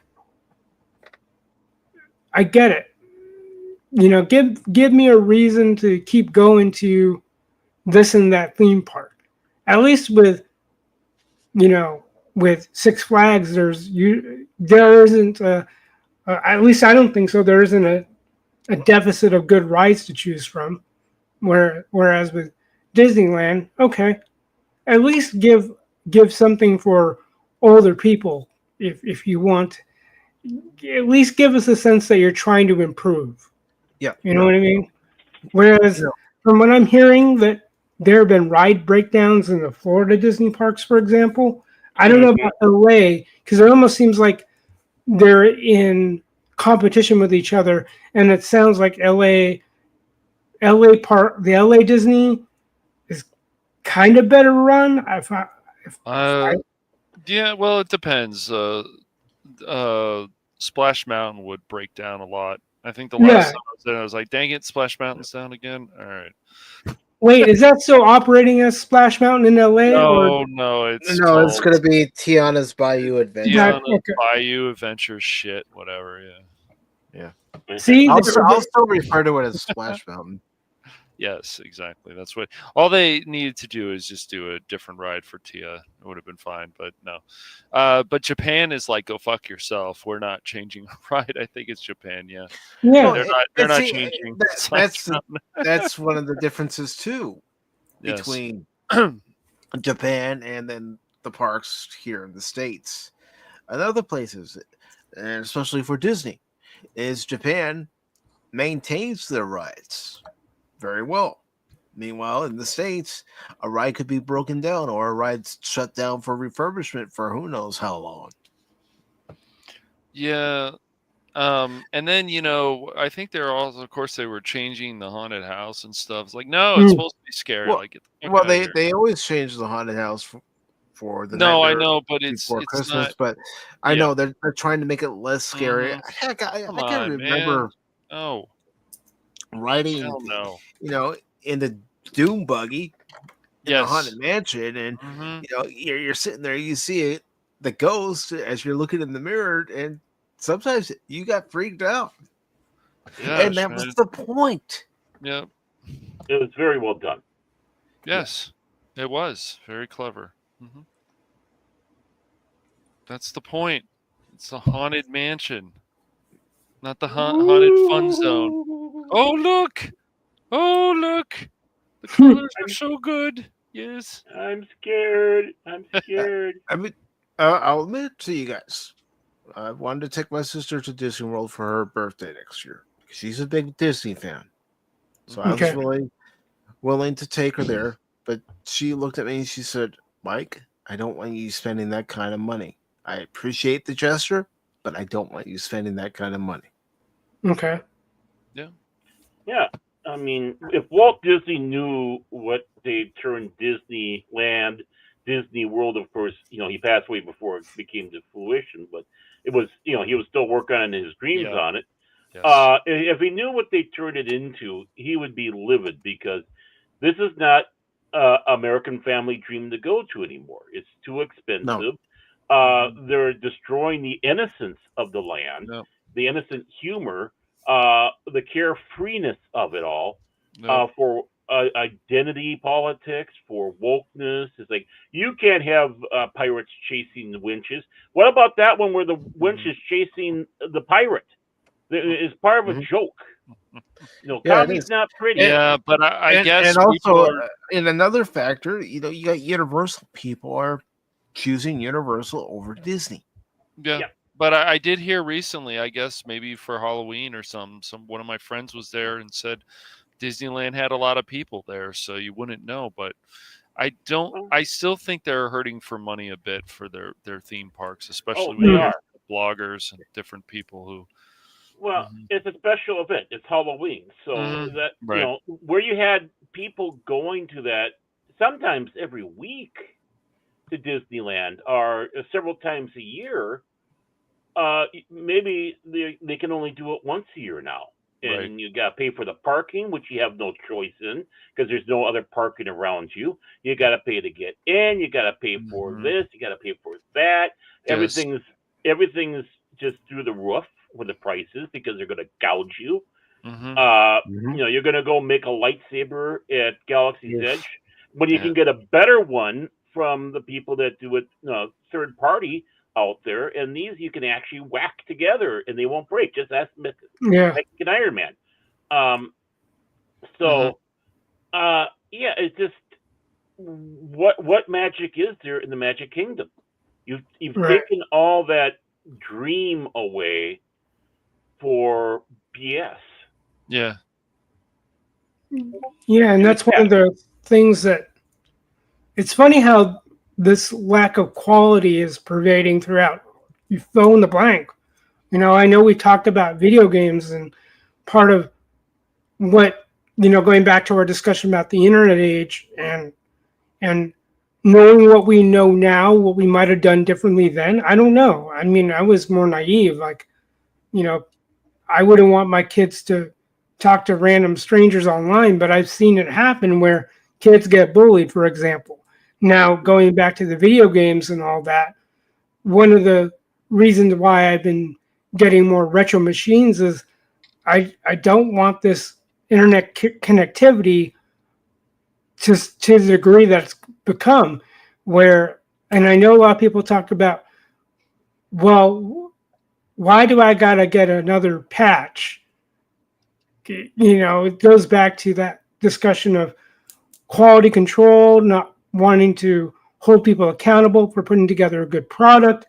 So, like, what happened to hiring dedicated game testers? Like, isn't there a way you can market that job these days? I think I told you guys I had an old housemate who worked for Take-Two, and you want to talk about the overtime he and his guys pulled, because he was a QA supervisor for one of the games there. Mhm. And it's like, at least with the old consoles, and that's why I started a collection so far. I got the two big ones, the Genesis and the Super Nintendo, and one of the things I'm doing is I'll eventually start playing some of the games, because as much as we want to tout the graphical advancements, and if I needed that, I would fork through the nose for a top of the line graphics card. But I'm sure a lot of us have certain boundaries. Like, I wouldn't pay that much for a top of the line graphics card. At least that's how I'm taking it these days. I just need you look at the price of graphics cards, and it's an exorbitant amount. I mean, some of them, they cost as much as a low line computer. Yeah, I just find that, especially when you're putting things behind a paywall, whether we're talking about what is it, in-game purchases or DLC. Like, I still remember talking about that stuff when I was supporting Xbox. It's like, especially when they call in about, why isn't my blah blah blah, my season pass not working? It's like, well, that's what we get for. I still remember the days when playing online games. My first real foray into that was Counter-Strike, and for those who might have remembered it, they started enabling Punk Buster, and I'm like, yeah. But still, even people, it didn't seem like we had the amount of jerks. But even nowadays, like, at least make sure your game is good before it hits release date. Like I still remember to this day, like, people would get the alpha versions, they would get the beta versions, they would get the release candidates. At least we knew what we were getting into. See, that's my point exactly. Like, I even kind of bit my tongue when I paid like $300 for my Quadro, but I knew Quadro and DJ Rana G. I was like, oh, another Quadro guy. But those who shop around for Quadro cards understand these aren't exactly cheap things, and I think I found a decent price for it. But 300 and change was about as high as I would go. But for the games I want to play, a lot of it is single player. Like, even when I play Madden, on the game tester issues, basically, since the 64 bits, so much memory and code to test that companies can't test everything. Well, there may be a point, but at least, in layman's terms, hey, this is going on when I do this. It's like, yeah, because let's face it, we've become the testers now.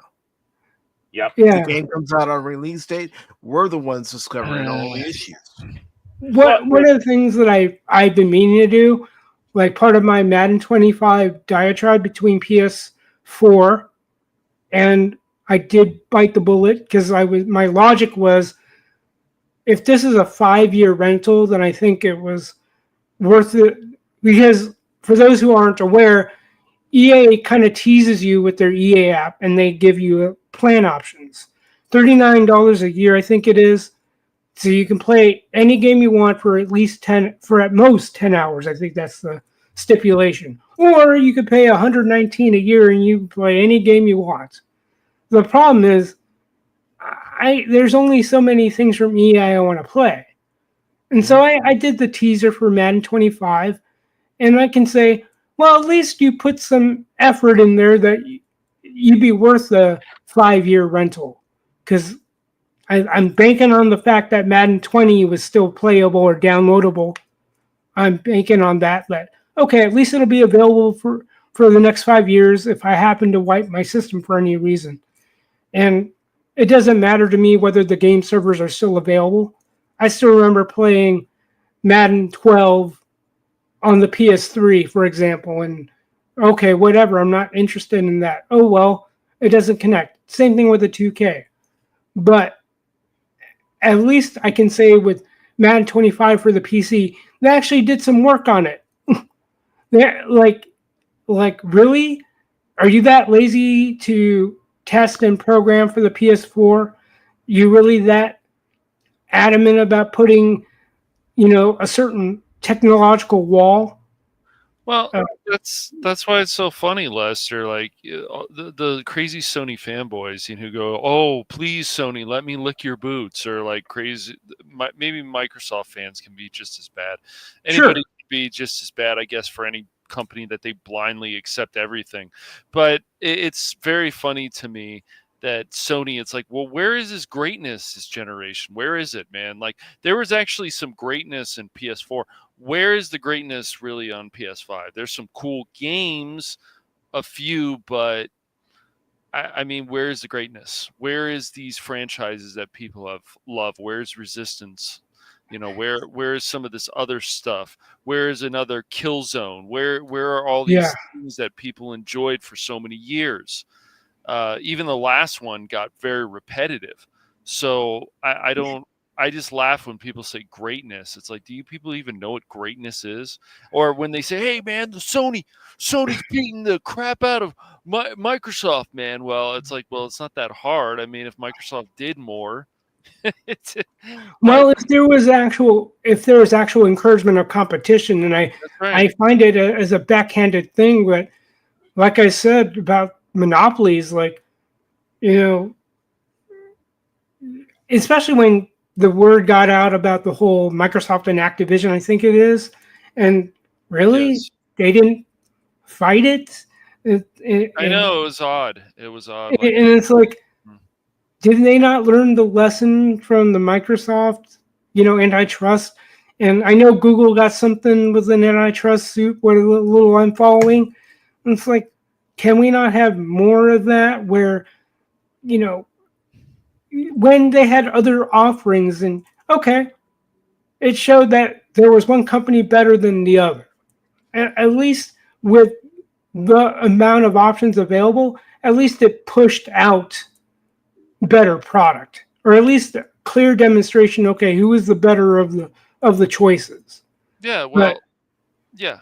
They're telling you that these games are $70. That you got these other companies who have the early access, and they're like, "Hey, try our game." And like some early access games are cool. I get that, but too many early access games, like Baron was saying and Mike was saying, they want to. It's like you're a tester, and it's like, you know what? When does this stop?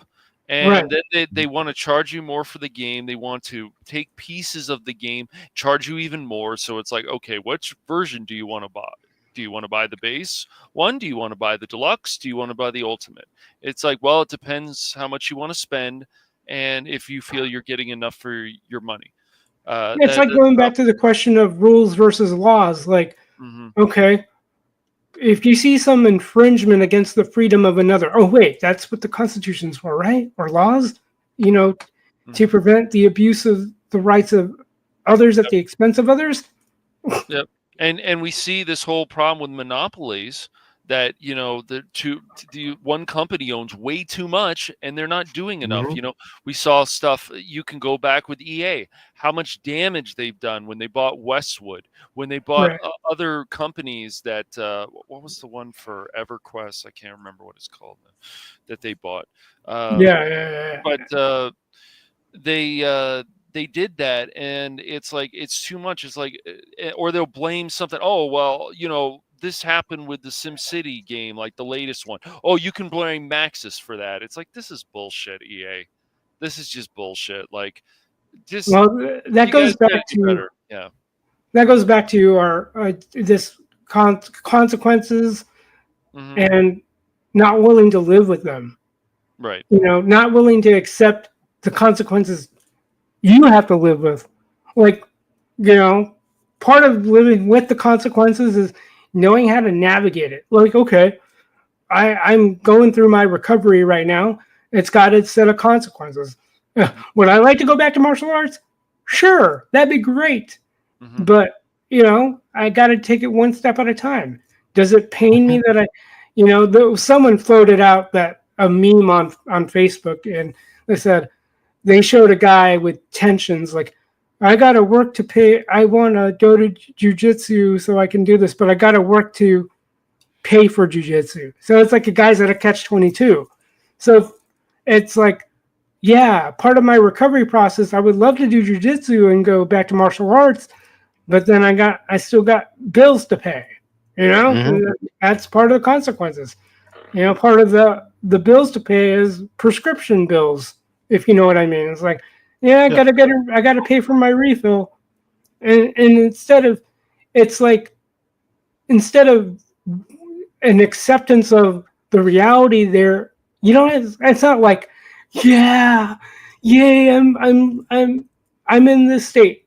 You know, there's a part of accepting and embracing that one has to do, sure, but at the same time, it's like, if you cannot own up to the consequences for any way that you have to, it's like, there is a reason why, okay, you have a responsibility. You may or may not be culpable, but that's something you got to figure out on your own. So, like, the number one thing I see a lot of people lamenting about why things flop, or when things flop, I don't know when they started doing this, but I don't remember an actor and actresses lambasting the fans, or, you know, typecasting certain people of fandom as whatever about why nobody's going to watch their movies.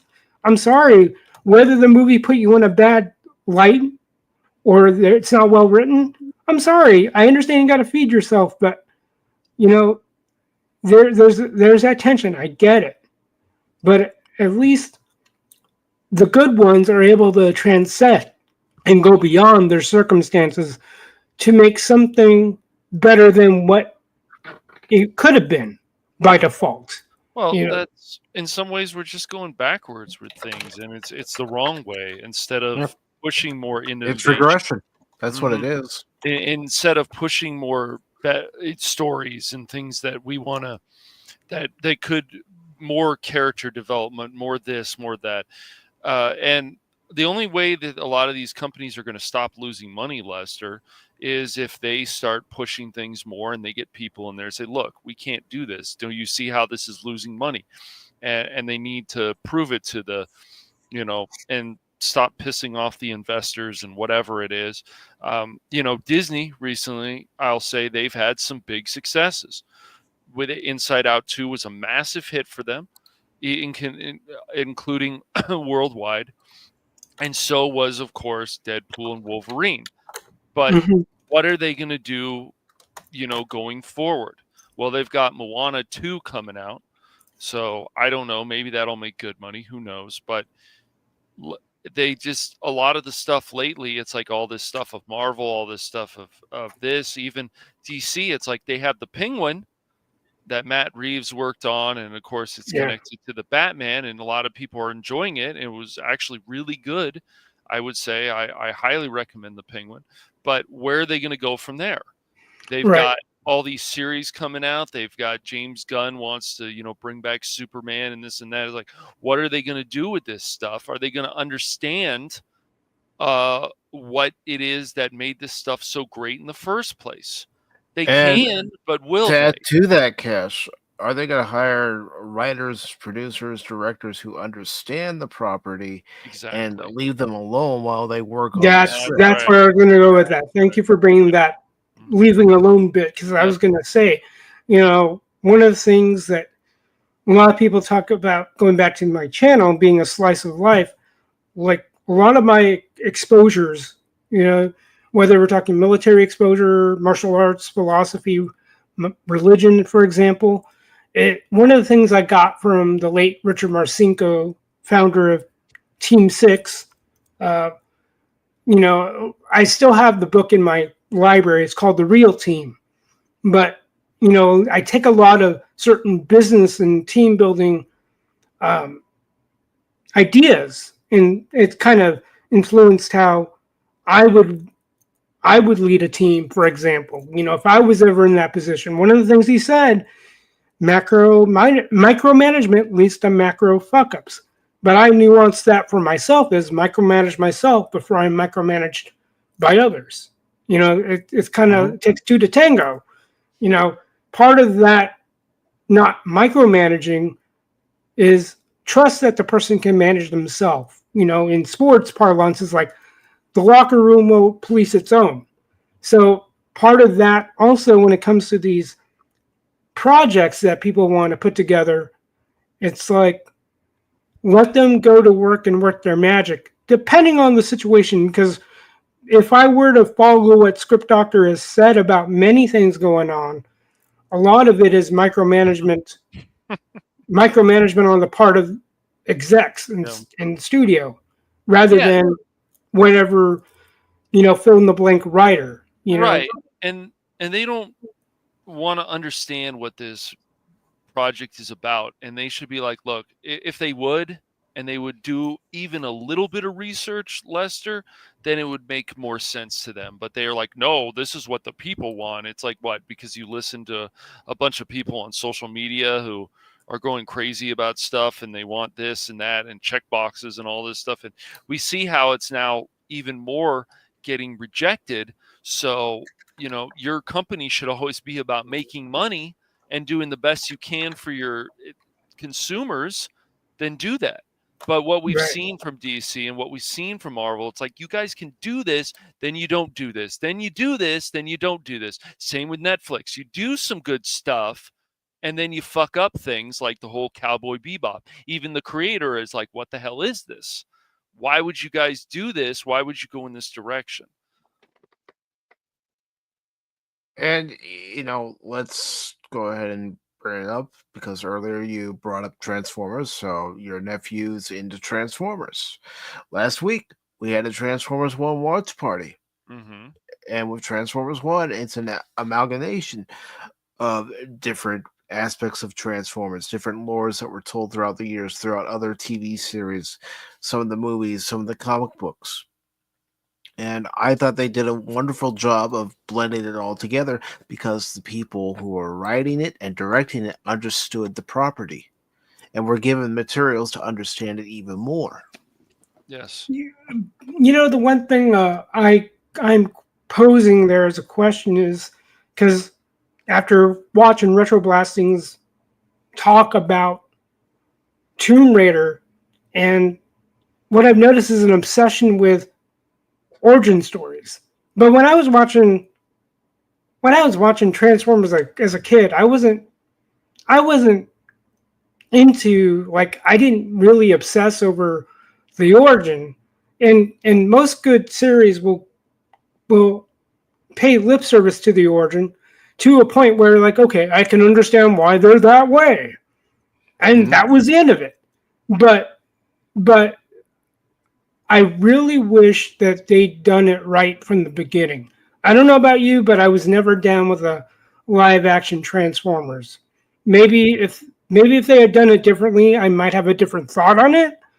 But when the Netflix series came out, to me it was kind of a little too late, although I appreciated that they wanted to go to the animated route, although I'm still not fond of CGI based animation. I understand they're trying to modernize and make it relevant, whatever. But, hey, look at anime. Even though there's a lot of anime that's introduced or infused a lot of CGI, I still don't care for it too much, because a lot of it is done kind of weird in my mind. But I don't need to know too much backstory. Like if I remember right, I forgot what the first installment was, but I've noticed Netflix putting out like almost a mini series or a mini set of trilogies, if I remember right, back in the Rona 19 days. But but it's like, I don't need to know why there was acrimony between Optimus Prime and Megatron. Like, and it's just the same thing with like what we're about to touch upon with Superman. It's like the origin has been done to death. Yeah. I need something new, not maybe like out of left field, something out of vapor or nothing, but it's just like maybe something that's relevant to the particular episode that's occurring. They give us a little bit of information saying, let's take Star Trek for instance. Captain Riker, Commander Riker, depending on how you know him. Most of us know him as Commander Riker. Yeah. We know that his first assignment was on the USS Pegasus. And the USS Pegasus was running an experimental cloak. And he was sworn to secrecy because of what happened. So we get that information done. We find out about the Admiral who comes on board the Enterprise and wants the cloak because Starfleet wants to continue the test. So, if it's relevant to an episode, I don't mind an information dump here and there as long as it's relevant to what's going to be going on. It's like what I remarked when I was watching, forgot what movie sequence or what set of movies I was watching, but it was interesting that watching Aliens, and I think it was The Thing, that somehow it's almost like one ripped off the other, but we still drink that stuff up. It's like at the very root and core of a story, we'll drink it up. Good versus evil, cat and mouse game, that's been around for ages. Dare I say, like Tom and Jerry. It is like the same format every episode, but we still liked it. It's like we don't need to go into some deep psyche. We didn't need to know the psyche of Tom and Jerry. Like, I don't need to know why there's animosity between the two. We just know that one is trying to hurt the other or something, and the other is trying to run away from him, and sometimes outsmarts him. If not, most of the episodes, if I remember right, it's like there are things that are better left a mystery. Exactly. Like when Russell Blasting was talking about Laura Croft having daddy issues, like, why would they even bring that up? It was like, no, we want to know the adventure she was embarking on, the obstacles during that adventure, and whatever game installment you want to put in. Like, I don't need to. It's like, okay, that might be part of the inspiration, but if you obsess over that, it's like when I talk about being caught up and enslaved by certain things, it's like many people are enslaved by the wrong thing. It's like, okay, that might be a thing, but too many times they're making a thing the thing, if that makes sense. It's like, what's the most important element? It's become the main focus instead of, just part of the character's backstory. Right. It's like when you hear the stuff about, when people are redoing, it's like, can the Star Wars universe exist outside of Han, Luke, and Leia? I think it could have, and I don't know. It's like Mandalorian had a shot. First season ish, maybe second season, but for whatever reason, they had to introduce Grogu, and I don't know. I'm indifferent about Grogu. I just go, yeah, I get it. It was cute, but But they use it too much, man. That's my exactly. Well, That's where I was going with it. That's where I was going with it. It's like, but it's like they could have done something outside of it. If they had said it outside of the, outside the immediacy of Luke, like the Mandalorian could have stood on its own feet. It's like, I don't know if it had to be divorced from the Force or anything like that, but I think it could have. Like, I didn't see Andor, or I didn't see all of Andor, but it seemed like to me that the Force wasn't in the storytelling equation. At least that's why Cash hated the show. And it doesn't have to be. You don't have to have lightsaber battles in every Star Wars property. You could have a Star Wars story set in the Star Wars universe, but telling you the different aspect of what other people in that same universe are going through. And exactly, and Mike. Sorry. That's the whole thing. Like Andor, it's funny, Lester, because of all these goofiness that Star Wars has turned into a lot of these shows. It's like, oh, where are they going to fight? And Kenobi, oh, they're going to fight on the Dragon Ball Z planet, which I always laugh at. But it's the other stuff with Andor. It's like, oh, okay, they're not going to kill somebody. Oh, well, in the first episode, they kill, Cassian kills 2 people. Like, there's a more serious tone. There's more serious drama in that show. But it's also another thing, just like Rogue One. The people ask the question, did we ever need it?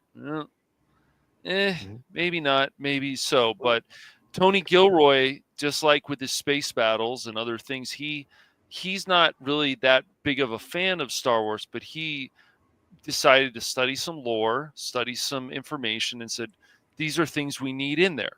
Now, did we ever need Rogue One? Maybe not. But I think it does work, and obviously it does connect well with the New Hope. Right. And I think it's almost like, yeah, that was nice, but like we all agree, it might not have been necessary.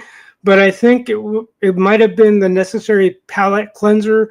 Now, I don't know how sustainable that cleanser was, but I get. But it's like with the Superman, it's like, how many times do we need to reinvent Superman? Right. Right. Well, same with Batman and Joker. How many times are we going to be retold that story? And why don't we have other stories where other characters connect? Like, oh, here's Superman, but okay, we've already had Lex Luthor. Let's have somebody else that Superman would fight, or maybe something we haven't seen in live action. And when they're always so close-minded, like Mike just said, it's like, oh, well, if Batman's there, we have to have the Joker. It just makes sense. It's like, no, you don't. No, you don't. Yeah, and yet it's like. It's funny how I don't like the whole thing around sequels, and I know there's been a lot of punditry about the history of sequels, what the reputation was about sequels, why a lot of people in Hollywood would not really do a sequel. But if you create the right segue, I don't know why that's been difficult lately, but you create the right segue. I remember when Back to the Future 2 was being peddled. It's like, oh, there's going to be another one, right? It's like they introduced something like, oh, because you think that'd be the end, but it's somehow people don't know how to develop that hook, and the same thing with at least with the Dark Knight. Between Batman Begins and The Dark Knight, there was that, okay, there's going to be another one. Okay. It's like, why is it so hard? And it's like, isn't part of defining, like, I know we don't want to typecast actors and actresses, but it's just like, especially with the failed attempts of Superman post Reeves, like, okay, who would be our quintessential Superman? I didn't know that the only time I knew of Brandon Routh that's how he pronounced his name, was on that show Chuck. He was the It's a good show. yeah. Yeah. And it's like, okay, he tried his hand at Superman, and then Cavill, and then I forget who else, and then oh, you got Ben Affleck playing Batman. I mean, call me prejudiced, but just because he was tabbed as playing Batman, I don't know, man. I was like, it's funny because, all right, especially when they started cycling through cinematic Batmans after Keaton. I don't know what the whole circumstance was, but you go from Kilmer to Clooney, then you go to Bale. Yeah, it's like mm-hmm. it's like right, and the whole thing is we've even talked about on this panel before that without Batman '89, there is no Nolan trilogy. It just doesn't happen. There's just no way. Right. And I believe that we all can agree with Tree Rock Creations is that we do miss being surprised. Yes. Yeah. But it's kind of going back to a couple points that's being made. First of all, with the Force, those of us who, well, I'd say, grew up with the EU because counting the comics and stuff like that, right, in the 70s and 80s. Yep. But I mean, right off the bat, the second book series that came out by Brian Daley was about Han Solo, no Force. Then you had L. Neil Smith do the Lando Calrissian. And there was a little bit with the Force, but not much. It wasn't focused on. Then you got many of the Dark Horse comics, and of course, many of the comics in the Marvel, at least the early Marvel run before Empire Strikes Back, where the Force was there, but it wasn't very prominent. Luke was not, they didn't know which way the Force was going to go at Marvel, and even then, Luke was still learning. So you don't need the Force. But on the other hand, on what you were saying, which shows that Disney is way out of touch. They're running out there and pushing these Rey movies because they say she is the most recognizable figure in Star Wars right now. And you're going, okay, what dog turd do you get out of the yard and start smoking? Because you've been putting all your baskets on Grogu this, Grogu that, and it kind of takes the wind out of your sail when you had that scene and The Mandalorian where you saw Luke. I think the classic guys are still more accessible to people than Rey, the Wonder Weenie. I think what it comes down to is that a lot of people are acting surprised by this, but we should not act surprised at all about what Disney is doing with this stuff. It's just like, oh no, I'm not. Here surprised. we go again. Yeah, it's here we go again. Well, that's me. That's that's how I go at it. But I just kind of roll my eyes, like after pushing Grogu on us for the last 5 years. Right. Grogu this, Grogu that. Get your Grogu soap on a rope, so you don't drop it when washing those intimate parts with their green little friend. Sorry, Padawannabe. But when you got that, it's like, well, has Grogu gone the way of the Dino now? It's not drawing in because that's all you were grabbing. Now you're trying to tell us that Rey is the thing. But it's funny. It is weird. I don't know what to put it on, but whenever I watch world-class bullshitters and they do their exploration of Ollie's, you see all this deadweight inventory. And I don't know how Ollie's gets their profits from purchasing. I guess it's from having worked in e-commerce and for a .com. It's like, okay, whatever quantity discount you're getting, good on you, because you're willing to take up your physical real estate and fill it with deadweight inventory. So, especially when he points out, oh wow, look at the case of Reva. It's another case of Reva. It's another case of Shurikopters, and it goes back to failed marketing efforts on compelling or enticing kids to either fall in love with the characters that they got to have that in their home. You know? And going back to the commercials, like I remember as much as corny as the jingle was for My Buddy, I still remember that song. I still remember Teddy Ruxpin. Because again, it just and whatever else. Like my favorite is still the trying to think here. That commercial for Crossfire in the 80s. It was corny as hell, but I still remember that jingle like it was yesterday. And yeah, did I ask my parents to give me one of those? Sure.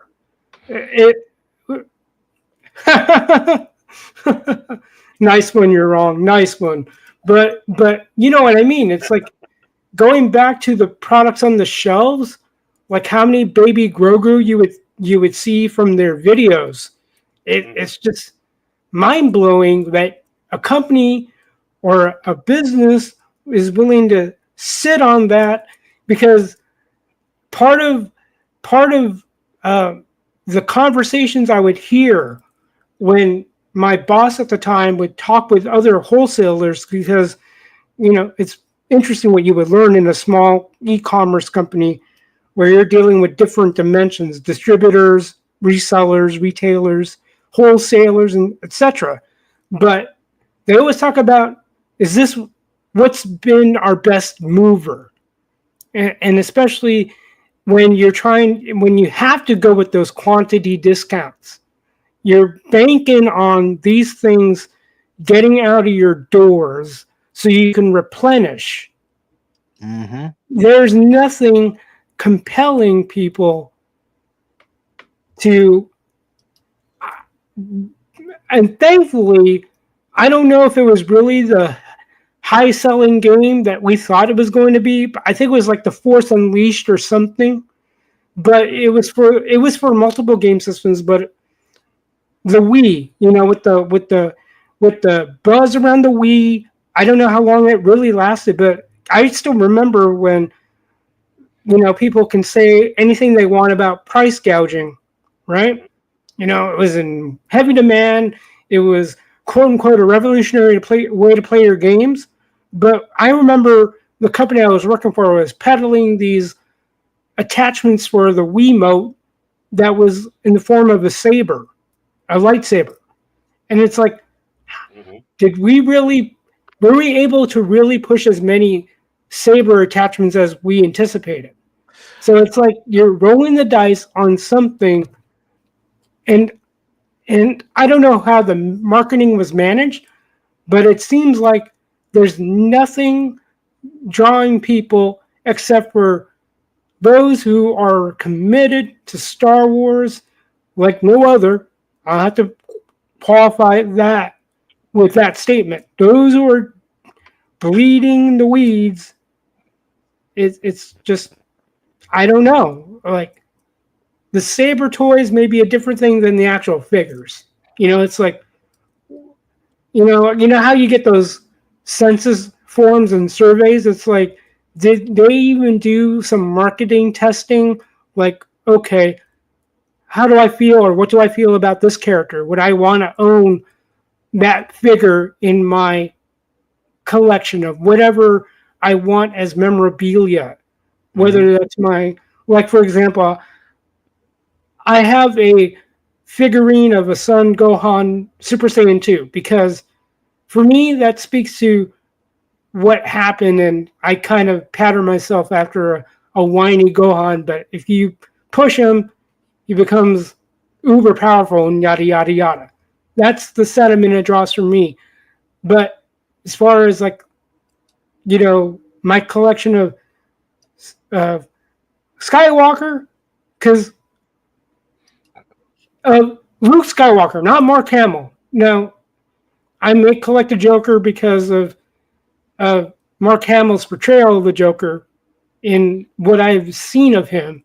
But it's like, do these characters inject themselves in a way that make me go, that character does that? How do I describe it? Do I have any reason to stand behind this character? You know, do I Mhm. feel like I relate to this character? And that has nothing to do with the color of his skin or her skin, chromosome arrangement or whatever. It's does Can, their can you story can you speak to see me? it through the character's perspective Yes, yes. as far as their motivation is concerned? Can Yep. can you put yourself in that character and go, yeah, I can see why this villain would be doing this or this hero would be doing that. Yep. But I know you have to go here Yep. soon, but before you do, I just wanted to ask you, what's part of the joy of building a PC to play those classic PC games that we all wish we could play on Windows 11 or Windows 10, but we can't? Well, I'm finding the one thing I observed, and it's just because of, you know, like a lot of people, and you've heard me say the spiel, like people like to upgrade every 3 to 6 months. Mhm. I upgrade every 6 to whatever number of years, or if my requirements are such. Like, you know, part of it is because I do run Linux full time, and as I was going to say, like part of my revelation that I get whenever I run Windows is that their compatibility listing is getting smaller by each release. Like I had to replace my SCSI card because Windows 11 or even a build of Windows 10 will no longer support it. Sorry, you're out of luck. And at least with Linux, as long as there's a driver available, I can install it. Yeah. Um, you know, thankfully, things have gotten to a point where I can, plug and play. It's it's a godsend. I'll say that for sure. It's like, things have gotten to a point where I can more or less plug anything as long as I do my homework. Playing the older games, especially when you buy it from GOG, where you get a self-contained executable you can archive, that's a Right. godsend. That's As much I know people talk about Steam and you can back up Steam stuff, but there's a way to do it. I mean, I'll look it up at some point, but it's just like, why make it hard? Why make it difficult when yeah. you know? Well, there's I, an emulator out there that MS one. I can't remember the whole title of it. That you can play a bunch of old games on, which is nice. So yeah, and I know that there's been a lot of buzz about emulation, but like I I understand why people have concerns about it, but at the same time, I've seen a lot of ads on social media about this retro machine, that retro machine. It's like, yeah, that's nice, but if I do my research as well, I could probably do the same stuff as the machines they peddle online, and I can do that for free. Yeah. Yeah, like I said, there wasn't all this stuff about, oh, got to release a patch. I mean, oftentimes it's like, here's the final game. If it sucks, it sucks. That's part of the attraction of console games is like, okay, or Yeah, even we had arcade. to deal with it back then. Yeah, yeah, yep. But Lester, it's been a pleasure having you as our guest this evening. And I just want to let you know that I am going to add you to the Pacific414 Pop Talk X group. And, brother, it's been great getting to know you this past year and, Yeah, things that you enjoy. You know, I think we're all better for it. appreciate that. Like I said, it's just about having the conversation. We may or may not agree all the time, but like I said, as long as it's healthy and it pushes us to be better, why not? And that's part of Pop Talk too, because at the end of every description, I may phrase it a little differently depending on what we're talking about, but the main motto is sit back, relax, and enjoy the conversation. Yep. And I think we've all enjoyed the conversation, but if there's anything you'd like to promote for your channel, if you have a new video coming up, if you have a live stream, or if you're going to be on another channel, please take the time to do so. Oh, sure. Like I said, I know bookkeeping is not an exciting thing, but part of my experience with tracking my finances that I'm still debating if I want to chunk it up into different parts and separate videos. I think that might be better because based on what I've seen in the stats, if you will, like I don't get too married to them, but it's like, okay, I can see why. And part of me blames it on the shorts culture also, but I don't want to whine about it too much. It's like, okay, I get it. People in their attention spans, like, I think it was Tree Rock Creations bringing that up, or someone brought up these short attention spans. And I get it. I remember being at a class and I stayed with a father and son, and they're just flipping through short videos like one after another. Like, really? That's how you get entertained? And that's why I kind of take myself after retroblasting and other channels that like the long form content, because that's what drew me into the YouTube world in the first place is, deep dives. And so, I'll think about it for my next video is just showing how to set up a basic file for tracking your finances. Because believe it or not, we operate on more of an accrual basis versus a cash basis, where basically cash basis assumes your money is already exchanged hands. But based on the kind of bills we are likely collecting, that's waiting for that stuff to change hands. And so part of that financial vigilance is just being watchful of what you owe and then what's being owed to you. Because at some point you do have to treat yourself like as a business entity for right or wrong, good, bad, right or wrong. It's just so that's what I've got in the works. Okay. And then I promised to do some playthroughs with the Super Nintendo and some of the games I did pick up at the Gaming Expo when I picked them up in September. So yeah, been meaning to set that up. So that's what I've got on the horizon. All right. Sounds like a lot of fun, my friend. No, And thank you. Oh, go ahead. again, I can't say it enough. I appreciate you accepting the invite for tonight, and I really do appreciate your support of this channel. And everybody here, you're not a customer to me. You're a family, and Lester, you're a proud family member of Pacific 414, and I appreciate that. No, I appreciate that as well. Thank you so much. Yes. And at this time, Darren, what do you have coming up on Darren Orman Tagge's Fandom Legacy? Well, let's see. First off, tomorrow I'll be on Jace Fox's channel, 540 Studio, right here on YouTube. Anywhere between 6 and 6:30 p.m. Central Standard Time, and the reason why is because, well, Norwegian timing. That's what it is. But you got on that show, of course, Jace Fox himself. He's the host. Hopefully, we'll be seeing Prismatic soon. I'm sure Kilted Cajun will be there. I will be there. Hopefully, Whoopa Troopa and Hoshi will show up sometime.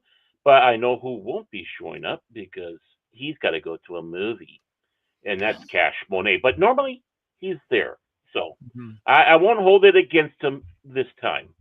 On Mondays, this time, yeah. Mondays, of course, I usually try to release my Contraband Police videos. That's 5 o'clock Central Standard Time, so p.m. So if you want, you can tune in about that time or after. Usually, and it will be there. So please do that if you're inclined to. And oh, what the hell? I'll continue on because I know Cash hates doing this, even though it's technically his show. Over on. Never said I hated doing it, but go ahead, Baron. Back to you. Oh, okay. So I see how it works now. Because Cash and I are a bit of elitist snobs. Right. We do this only on the Rumble channel. That Rumble channel happens to be Cash Money Madness. Yes. On the Rumble side, and the show is called Cranky Old Fans. So we've already got 6 in the can, and we'll be going for number 7. And we basically select 2 topics to discuss. And it's not really a topical show, but we have topics. Try to figure that one out. But we invite everybody to join. That's 10 o'clock Central Standard Time, 8 o'clock Pacific Standard Time. And no, I don't mean Pacific 414 Standard Time. I'm talking about the real Pacific. And other than that, I can't think of anything else. I will leave the rest to you, Mr. Cash Monet, triple seven. Yes. 007. Right. Yeah, there we go. I know it's Yep. 007, but So- I'm going to put an actual other zero on there for you. Right. So I'm excited at 6:30 p.m. Pacific Standard Time on Friday. So just a little bit ways, not too long, and we'll be playing Teenage Mutant Ninja Turtles Shredder's Revenge. It'll be the first time Baron will be playing with us, and we should have a lot of fun. We're going to work through the story and for a few hours, and it'll be awesome. Yeah. We can have a lot of people in that game, I saw. Up to six, right? players. Yeah. So that's cool. And then, so that'll be on the Phantom Hooligans and also on Cash Money 007 over on Twitch. We'll see if we have some characters who come over to the Twitch side again for the chat, like we did last week. And then I've got a few surprises that I'm working on too. I've got some more thumbnails done, so stay tuned. And that'll be on the Phantom Hooligans. I don't know. I might upload that stuff also on Cash Money Madness. I haven't decided yet. So you're talking those projects you've been working on for a month? No, different stuff. Oh, they'll be out next. Okay, so no, I'm not. I am not pulling a Martin whatever nonsense. Cash R. Martin. That's what you are. I'm not, man. He takes like a year. I'm going to take a lot less than that, or more. What? I was going to say he hasn't.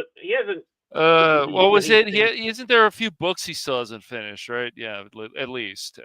Yeah, and he tells his fans to F off. It's his life. So yeah, that's not good. That's not smart. Yeah, but you promise. You promise. That's not. Don't do that stuff. Well, man. He's too busy walking around going floppy wieners. Wish I could see mine over my gut now, but it's too small, so it's not the floppy wiener. It's funny. Anything else, Cash? That's all for now. All right. Yep. So before I start promoting myself and what's coming up on the YouTube channel and Rumble channel, I again want to thank Lester San Jose, the Skeptic Tank, for taking time out of his Wednesday to join us this evening as our special guest. And Lester, as I said, proud to have you as part of the Pacific 414 family. But you're not the only one I'm proud to say is part of the Pacific 414 family. We've got Low Spec Linux Lab. I keep wanting to say laptop. It's gaming now. It's a force of habit. DJ Ronnie G. You're wrong. Wait a minute. I'm Mike. I'm right all the time, right? Nope. Phil McCracken. Tree Rock Creations. The Padawannabe. Brandon the Anime Guy. Keely Chow, Roll Tide. Keely Chow, Roll Tide. Jason Fox of 540 Studio. And Lorenzo Sleestack. So, as far as what's coming up for tomorrow on Pacific 414 for YouTube and Rumble, I'll be playing more Alien Isolation, trying to avoid both the alien and the humans. Maybe I'll just use the humans and say, "Here, alien, have fun," and then I'll skedaddle. Yeah, kind of like he does with us. And then and of course that stream for tomorrow will be at 6 p.m. Eastern. And then this Sunday at 1 p.m. Eastern, our special guests for Sunday will be Anti-Derivative Jill. We'll talk a little Star Trek, a little Orville, and ask her about how she began her channel. Of course, we'll talk about her other interests and other topics that she talks about on her channel, and that should be a great conversation. As a matter of fact, the first time I actually talked with her was on Corporeal Life Forms the Orville After Show, where we were discussing the latest episode of the Orville at the time. That was back in 2022. So it'll be nice to catch up with her and see how she's doing. And then next Tuesday at 6 p.m. Eastern, I'll be playing more of Detroit Become Human. I'm really loving that game. And then, of course, the Wednesday edition of Pop Talk, where we're going to actually talk about some pop culture and entertainment news. I know we haven't done that in a while. I know I've scheduled watch parties, but you know what? I had to get them in. I wanted to get them in. And then, of course, next Thursday, there will be more Alien Isolation. But always know that, things are subject to change. So if there is something that changes for next week's schedule, I'll try to let everybody know. But again, we appreciate Lester. We appreciate each and every one of you for stopping by, watching, listening, lurking, whether you watch live or whether you're watching on the replay. Thank you so very much. And for Baron Orman, Tagge, Cash Money 007, I just want to say subscribe to Lester. He's a great guy, and give his videos a watch, comment, make sure that the algorithm knows that you like the videos by commenting and also liking his videos, sharing out his videos, and let's all help him grow. So until tomorrow, everybody, remember, when I'm playing a game, don't ever give up on me in that game, because just when you do, you might miss something. Have a good night, all. I do. Autobots, transform and roll out!